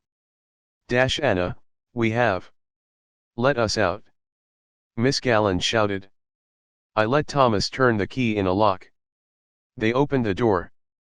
I knew we were in a jam, but I was glad they finally had a chance to talk. Miss Gallen left the room first.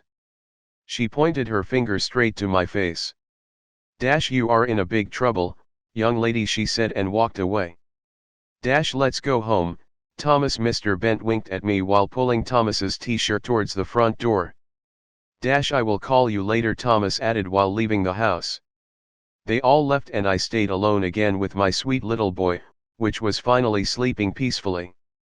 I just spotted through the window that Mr. Bent and Miss Gallen hugged, and he opened for her the door of the car, then resting his arm on Thomas's shoulder walked with him home. I think we succeeded, I thought, and smirked. Chapter 21. Some people wonder why life is tough, or why it's the other way it's supposed to be. People complain about lives they create. They make mistakes, then ask why life treated them badly. We are responsible for our choices. We can learn lesson and move on, or we have to deal with consequences of the decision we had made for the rest of our lives. And nobody else is there to blame or cry that life was unfair. Samantha arrived 2 days later than she had planned. She didn't call me. She didn't text me either. There was no bond between us anymore. I felt it was high time we talked about it. I didn't want her to see me only when she needed to complain about her relationship or her own problems. It wasn't the friendship we had had, and it was not the relationship I wanted to have with anybody. Summer was still very hot. Thomas organized evening garden party and invited all of us. It was welcome party for Samantha. He had told me that he wanted to work on their relationship. I believed that the party was more about her than him. Adam collected me from the house at 5 in the afternoon. He came with Mike and, to my surprise, his girlfriend. Since the accident, Mike wasn't the same person anymore. He settled down. I also heard from Adam that he was planning to join the military service. I wished he hadn't. I wore yellow summer dress, which Adam loved, and flat orange sandals. I didn't put makeup. I wanted to feel fresh and free. I grabbed the salad I had prepared the evening before, kissed my puppy and left the house. Look at you. Mike reacted when I reached the car. Adam was waiting for me, leaned against the side of his car.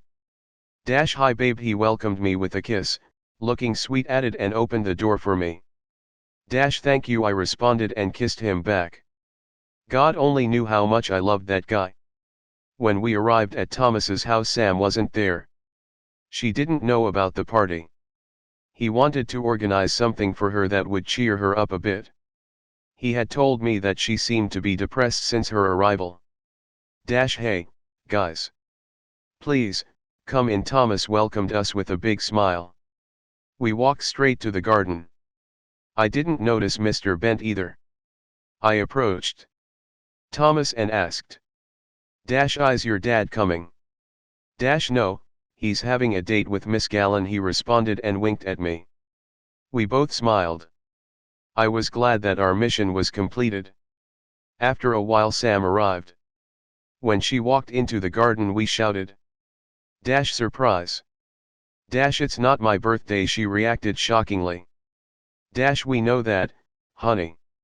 Thomas looked at her and added, They just wanted to welcome you back home. The evening was surprisingly warm and we were able to stay outdoor until late. I caught Thomas staring at me a few times. Mike was absorbed with his new girlfriend. I looked at Adam's face while we were dancing slowly alone down the garden. He looked at me and just smiled. Then he kissed my forehead and embraced me as tight as I could feel his breathing. Anna. It was Samantha's voice. I am sorry to bother you guys, but could we talk? Please, she asked. I wanted to say no, we could not talk. I am tired of talking. No, but I excused Adam and followed her into the house. We sat in the kitchen. There was something wrong with her. She seemed to be afraid, worried, or even intimidated. What's wrong, Sam? I asked. She was sitting and staring in one direction. Look, Sam, if you ask me to just sit here with you in silence, I am sorry, but I got better things to do right now. I sound annoyed. Then she looked at me. And eventually began speaking. I know that you got better things than your best friend. I am sorry, Anna, for neglecting you. Sam, it's not the right moment and place to talk about our friendship. We can meet tomorrow. You can visit me.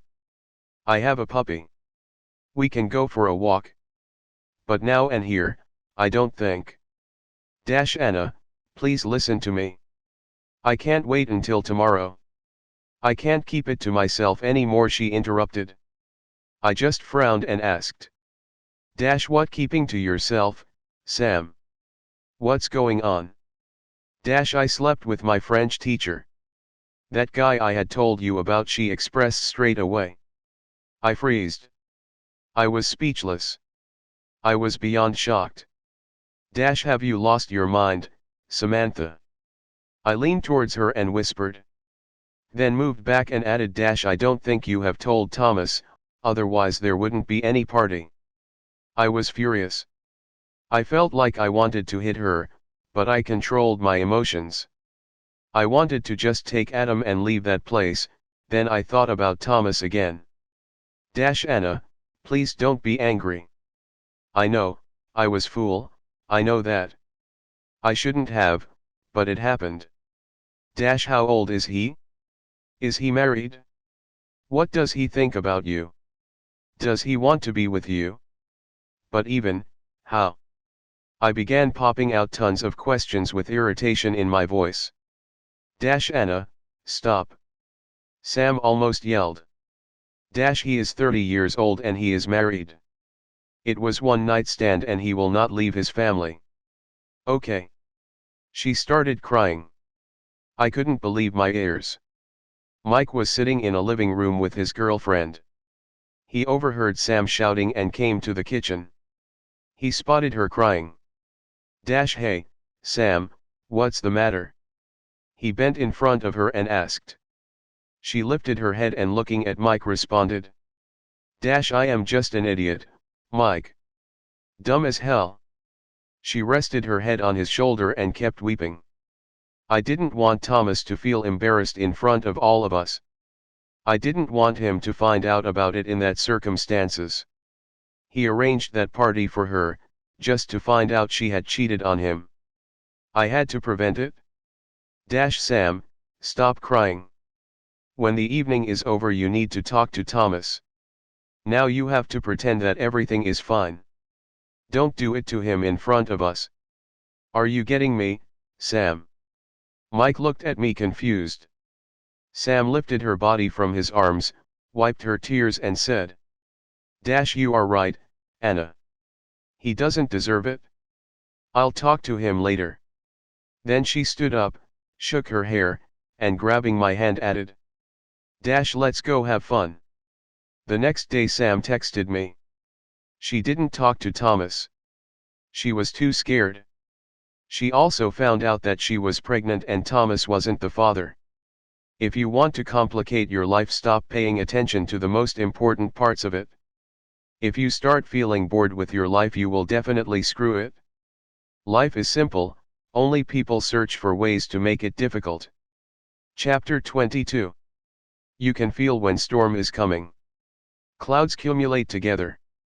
Wind begins blowing stronger. The sound of thunder can be heard from far. And suddenly, just after one flash of lightning, it pours down. Morning storm woke me up. I couldn't sleep anyway. The situation with Sam and her pregnancy kept me up the whole night. It seemed to be unreal. The entire summer felt unreal. I wished I could turn back time to the day of our graduation. The only positive thing was my relationship with Adam. He was still sleeping next to me when my phone rang. It was Samantha. I answered and got up from bed. Hey Sam. Hey Anna. Did I wake you up? Sam asked reluctantly. No, no. I was already up.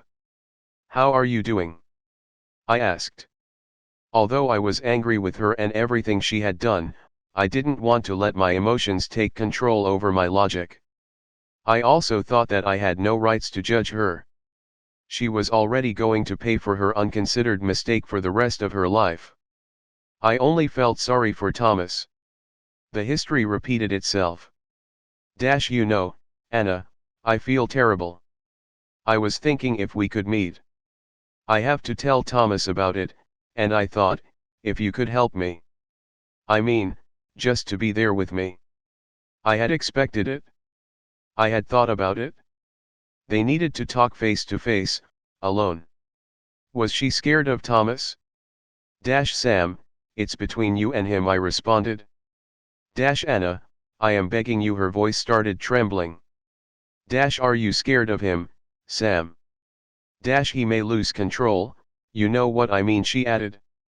Everyone would, I thought. All right, I'll be there for you. Then we need to talk as well. You and me. I agreed, but it was the last time I was going to support her, or save her, or protect her, or anything that would make her life better. I was done with the fact that she only profited from our relation. We didn't talk about us, my problems, or even random stuff. There was she and her problems only. It was too much for me. Okay, Anna, we will talk, if that's what you want. Can I come and pick you up in a half an hour, please? She asked. Yes, you can. See you soon, Sam. When I came back to my bedroom, Adam was already up. Morning, Sweetheart, I jumped on the bed, I kissed him. Where have you been? Adam asked. Sam called me. She had done something terrible when she was in France. She asked me if I could go with her to talk to Thomas about it. I needed to tell Adam about everything. He made the same confusing face as Mike the other day at Thomas's garden party. What did she do, Anna? Is she in trouble? Oh, Adam, I burned my face in my hands, then looked at him and said. She's pregnant with some married French teacher. Adam pulled his body up on the bed to a sitting position. Oh my God, Anna. Is she sure that he is the father? Maybe it's Thomas's? Is she sure about it? He asked with a disbelief. Yes, babe. She told me that with Thomas they always used protection. Always. He would not even believe if she'd like to lie to him. That's what she said. That information was more shocking for Adam than I had expected. He even got up from bed, walked to the bathroom and back like 3 times. Then hit the table and cursed Samantha. Damn you, Samantha. Since Thomas saved his life, Adam felt close to him. Maybe he didn't show it often, but he cared a lot about Thomas. He invited him many times for a boys' night out. They began going to the gym together. They played football, watched movies, and anything boys would do when girls are not around. They became good friends. Not as much as with Mike, but still close. She's coming to pick me up to go with her to talk to Thomas, I informed Adam. Oh, Anna, let her do it on her own. She should have thought before she slept with that French guy. Adam responded with a tension in his voice. I wasn't surprised he wasn't glad with that idea. I wouldn't do it, but that time I cared not about Sam but about Thomas. I was going to be there for him. It's last time I told Adam. Figaro has gone with my parents. You can have breakfast and watch something while waiting for me. I approached him from behind. He didn't turn around. I embraced his naked body, and squeezed tight. He held my hands. I love you, Adam. I will always do, I whispered. He turned round and said the same, then we kissed and I walked downstairs. Sam was already waiting in front of the house. Thank you for going with me, Anna, she said while starting the car. I looked in her direction and added. I can't believe that we got to this point, Sam. 1 year has changed everything between us. She didn't say anything, just drove straight to Mr. Bent's house. I can't do it, she said while parking her car in front of the house. I took her hand and looked into her eyes. Do you want to have that child, Sam? I asked. Tears fell down her cheeks. She nodded and mumbled. Yes, Anna, I do. I don't want to regret for the rest of my life that I killed my own baby. Then you need to tell Thomas. You can just break up with him, but he will see you around pregnant and it might be even tougher for him to cope with it. That you lied to him. You can escape, move to another place, town, country. But is it what you want? She was just holding my hand and heavily crying. Did you even talk to that French teacher? I asked. After the night we spent together, he told me that I should not expect anything from him and should not even try to blackmail him in any case, because his wife would forgive him anyway. When I found out that I was pregnant, I didn't even bother to call him. This is like a nightmare, Anna. I haven't told my parents yet. What a jerk. I thought. I wanted to calm her down a bit before entering the house. I pulled her head towards my chest and let her vent. I wondered also if Mr. Bent was in. If she had even checked it. What about Mr. Bent? Did you ask if he was going to be in? No, he is not around. He has gone for a holiday trip with his girlfriend, Sam said. I smiled slightly when I heard the girlfriend word. At least there was one positive summer outcome. Sam wiped her tears and we got off the car. I held her hand while we're walking towards the house. I felt that she squeezed strongly mine. Thomas opened the door after the first doorbell. He was surprised seeing both of us. Oh, I am one lucky guy. Two beautiful girls at my doorstep. It must be my birthday. He smiled and made a way for us, kissing Sam while she was passing next to him. There was a lovely smell floating in the air. It was the aroma of baking cake. What a delightful smell, I notified. I am baking a cake. I couldn't sleep. I know it's not what men do, but I found out that I enjoy being in the kitchen. You know, Thomas shared his passion for cooking and laughed. Don't you know that men are much better in cooking than women, do you? I added and blinked in his direction. Sam looked miserable. She flopped in one of the armchairs without a single word. After a short period of silence, tears started falling down her cheeks again. Thomas leaped towards her as soon as he spotted them. Bent in front of her, held her hands and began asking. What's the matter, honey? Why are you crying? Has anyone died or hurt you? She lifted her beautiful eyes and muttered, sobbing. I am pregnant. Thomas released her hands and went silent. Then he grasped her hands back. I don't know how this has happened, Sam, but I have to take the responsibility for it too. We always were careful, I always used protection. Maybe it wasn't strong enough? I don't know. Oh, Sam, it's okay, sweetheart. We will have that baby, don't worry. I will take care of both of you. While I was listening to him, tears welled up in my own eyes. I had to block them somehow. I came with a support not to cry. I just felt terribly sorry for Thomas. Then Sam looked in my direction. Anna, please tell him, she begged. Thomas released her hands again, sat on the floor and asked with a shaking voice. Tell me what? Tell me what, Anna? My heart was beating like crazy and I wanted to retreat from that place. I regretted I had agreed to be there with Sam. I felt a lump in my throat. I couldn't express a single word. Thomas lifted his body up from the floor, looked at Sam, then at me, and said, can any one of you tell me what the hell is going on? Thomas, you are not the father. I am sorry, I finally uttered. Thomas held his head with both his hands. Began walking around the room. Then he went to the bathroom and I heard like he hit something, and screamed. I wanted to check on him but I wasn't sure what to do. Eventually he came back to the room. Who is the father? He asked Sam with a fury in his voice. She was sobbing and shaking. Thomas.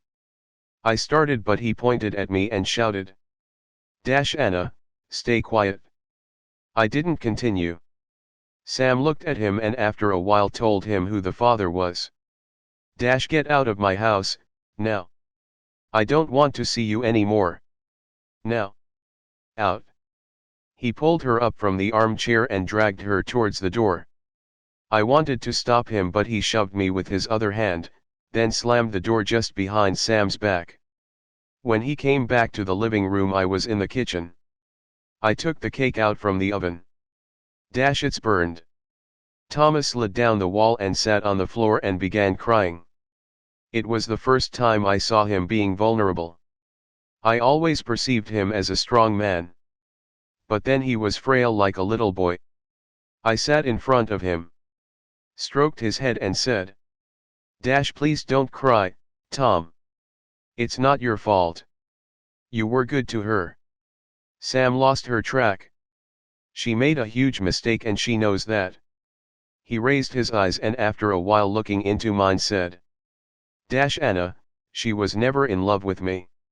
She was fascinated with things I had, with things I was doing, with my body, with my car, but never with me.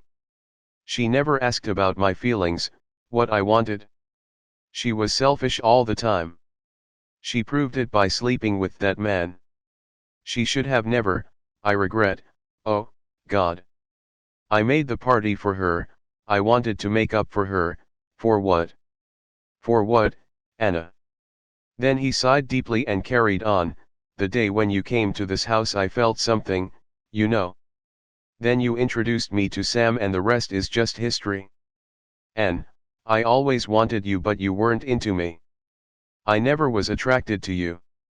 Sam was witty, we began hanging out, but you were on my mind all the time. After the accident you got closer with Adam, then he leaned in my direction. Anna, the day when we went up the hill I realized that I got feelings for you.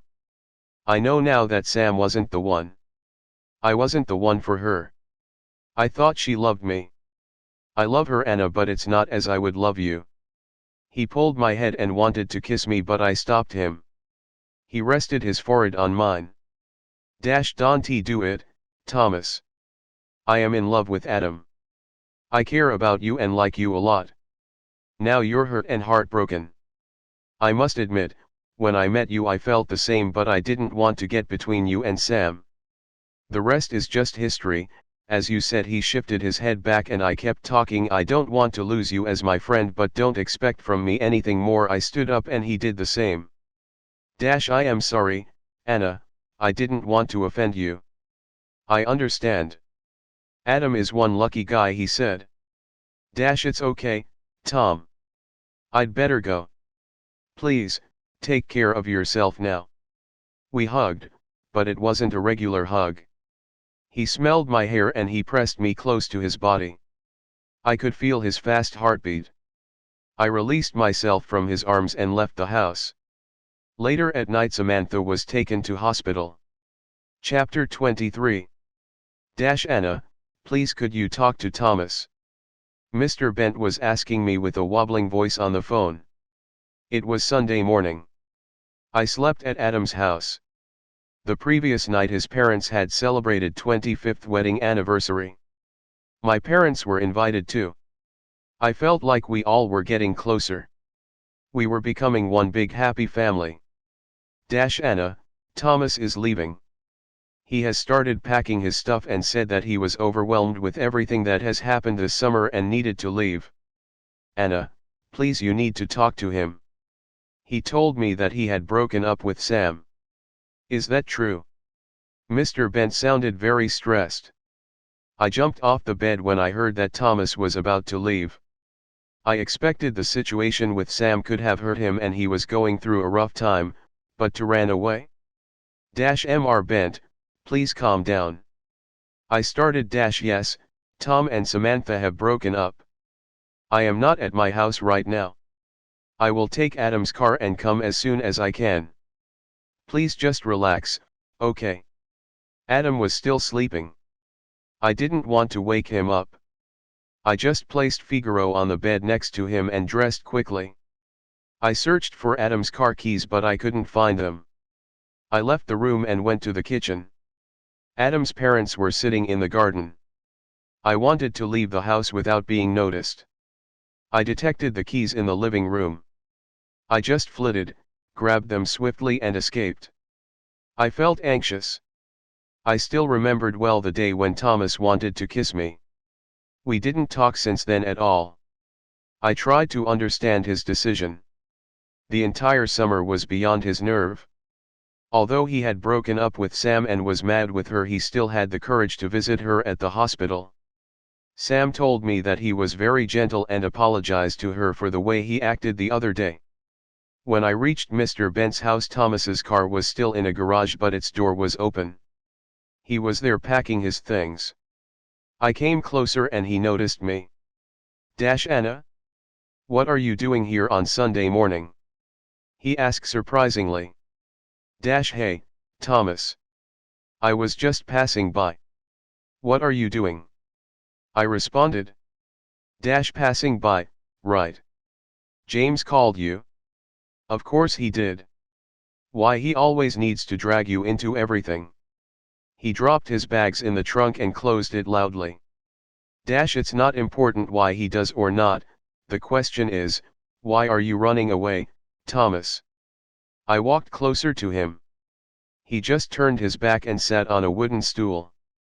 Anna, please do not lecture me now, he said. I shifted closer and rested my body on the back of the car facing Thomas. I am not going to lecture you, Tom. The thing is, you cannot escape from problems in life. You need to face them and deal with them. I had said I wouldn't rebuke him, but slightly I did. People struggle with dilemma all the time. I can understand that Sam betrayed and hurt you, but this happens in life constantly. We just need to learn how to cope with it. He was sitting in silence and watching me. I wondered if he even heard what I was saying or just was staring at me. Then responded with a smile. Okay girl, I'm getting you. It was good to see him smiling again. Your dad got you back not long ago and you are leaving him again, I added. He'll be fine. There is Jane is life now. Oh, Thomas. Your dad needs you, I responded with annoyance in my voice and added. Don't you think about people that may miss you? Mike, Adam, me. He looked at me, grabbed my hand and said. I think of you, Anna. Day and night. This is one of the main reasons I am leaving. I pulled my hand back. I felt like my heartbeat raised. I felt my blood was boiling. I felt dizzy. Then he stood up from the stool, pulled me closer, held my head with his right hand and squeezed my waist with the left one, and kissed my lips.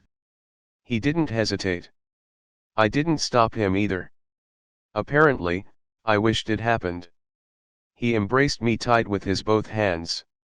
I didn't push him away. I kissed him back. He lifted me up and placed on the boot. He pulled my t-shirt up and began kissing my boobs. It was unlikely feeling. I felt passion and powerful tension. I knew it was wrong, but it was stronger than me. Then he unzipped my jeans. I needed to cease it. I had to. I blocked his hand while he was trying to enter my pants. He stopped, looked into my eyes and whispered. I am sorry. I couldn't help myself. I am sorry. I lost control, but I won't lie. I want you, Anna. I held his head with my hands and said. Don't be sorry. I kissed you back. But I can't do it, I can't. You understand, right? I like you, Thomas, a lot, and I care about you. But you will never leave Adam for me, he interrupted. I just nodded. He held me tight. Then we kissed again. Anna, I am running away from you. From this feeling. I can't stay here and see you with another man. I saved his life, but I know it's wrong, but sometimes I think. He tried to express his thoughts when I placed my finger on his lips. Shush. Don't even think about it. I am sorry, he apologized. I jumped out of the boot and looked at him with sorrowful eyes. I will not stop you, Tom. Even if I don't want you to go. Maybe you are right, maybe it is what you need. Please, just stay in touch with your dad, with me. Visit us sometimes. I will miss you a lot. I held him tight. I felt tears started falling down my cheeks. He wiped them with his bare hand. Don't cry, Anne, please. Maybe in another lifetime, he said and placed a kiss on my forehead. Please, talk to your dad, explain it to him. It's going to be tough for him to lose you again. Take care of yourself, Tommy. I smiled and kissed his lips for the last time. Turned around and walked towards Adam's car. Tears were falling down and I couldn't stop them. I felt that he was watching me walking away. I felt his eyes on me, but I didn't look back.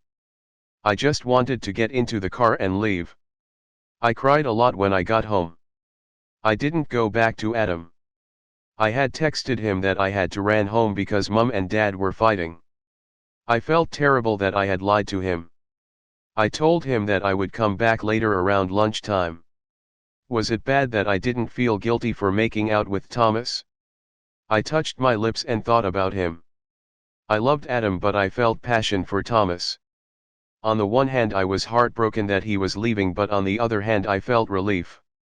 The whole situation could go beyond our control.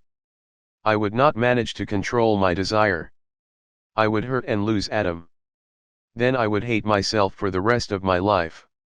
While I was in the shower, Mr. Bent sent me a text message that Thomas left. They had talked and he accepted his decision. Asterisk. It was sunny Sunday afternoon. Autumn just felt like summer. I grabbed my boyfriend's hand. Held it tight. We walked down the park alley. Our chocolate Labrador was running around us. He grew a lot in a year. We noticed Samantha from far. She was pushing a stroller with her newborn baby in. She saw us too but only waved at us. She never talked to me again since she left hospital. There wasn't us anymore. Life wasn't the same anymore. One summer changed everything. Only we both were still together, and Figaro. Happy in love. We believed that nothing would change that, ever. Italy. Do not open your eyes yet. Few more meters. He holds my hand and leads me through the sand. I know I can trust him. I feel my feet sinking into the warm sand. After a while we stop and he removes the band from my head. The picture is slightly blurry initially, so I rub my eyes to make it more visible. Then I can see it clear. It's huge, white, and blue, with a tall mast and long deck. Oh wow! It's beautiful. I express my excitement. Do you like it? He asks. I love it. I confirm, then he grabs my hand and we run into water. He helps me to get on a deck. I look straight to a horizon. It seems to be infinite. Thomas has settled in Italy after all. He has opened his own restaurant by using the money Mr. Bent had been sending Natalie to save for him. This summer he has rented a house and a boat on the Amalfi coast. The place is breathtaking. I have never seen the sea water to be so clear. Due to the reflection of the unclouded sky, it has the bluest color. Since Adam has passed away, I haven't traveled at all. He had a heart attack and they couldn't have managed to rescue him. Before it, his condition had been getting worse, but he had ignored that fact. He was recommended to limit a bit his physical activities, but he didn't listen. He had had a dream to become a volleyball coach. He had trained hard, but it was too much for his heart. One day it couldn't take any more. The first year was the toughest for me. I can count on the fingers of my both hands days on which I didn't cry. I lost weight. I hardly was promoted to the next class. I didn't talk to anybody. I just stayed in my room and cried. The only thing I cared about was Figaro. Each time I looked at him I thought about Adam. The second year I started getting my life back. I realized that Adam wouldn't be happy to see me in that condition. I wasn't able to bring my love back to life, but I could get my life back. One day I walked downstairs to the kitchen and announced that I was done with crying and asked my mum to make an appointment at the hairdresser, because if Adam had seen me like that he wouldn't have recognized me. We both laughed and cried. Thomas arrived at the funeral and left me his contact details in any case I needed to talk or any help. I didn't reach him for another 15 months. When I eventually made a call, he invited me to Italy. I hesitated, but after some time I gave in. And now I am here. Catching the sun. Feeling the breeze and a sense of Adam's touch. Mike has joined the military ranks after Adam's funeral. It was also very difficult for him to cope with the lose. I even think it was harder for him than for me. They had their special bond. Brotherhood. Before leaving he told me that he hadn't lost his best friend but his brother. Mr. Bent and Miss Gallen got married. They had got married before Adam's death. It was the last party we had gone together to. Thomas invited them to Italy later for their honeymoon. When they came back, Mr. Bent moved in with his wife and rented his own house, saying that one day he might needed it back. I didn't understand what he meant. Samantha left the town too. I heard that she had moved to Dublin.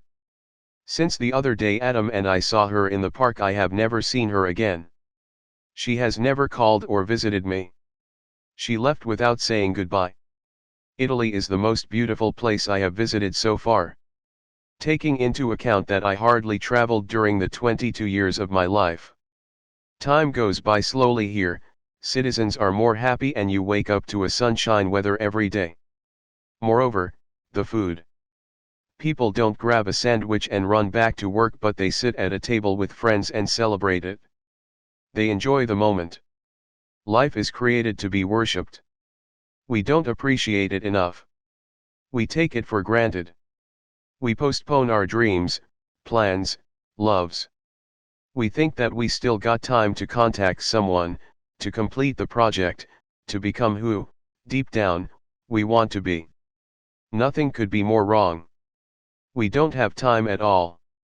We are here today, and right now is the moment to do everything we wished for. To tell the other person that you miss him or her, or even declare your love. To catch a train and travel to the place you always wanted to see. To quit the job you hate and do what you love. My life with Adam wasn't long, but it was deep. I knew I could be with him forever.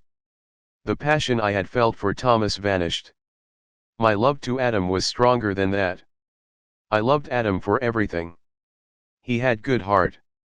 He was ready to help everyone and fix everything. He wanted to train children from poor families free of charge. He wanted to create a team, which was only formed with those children.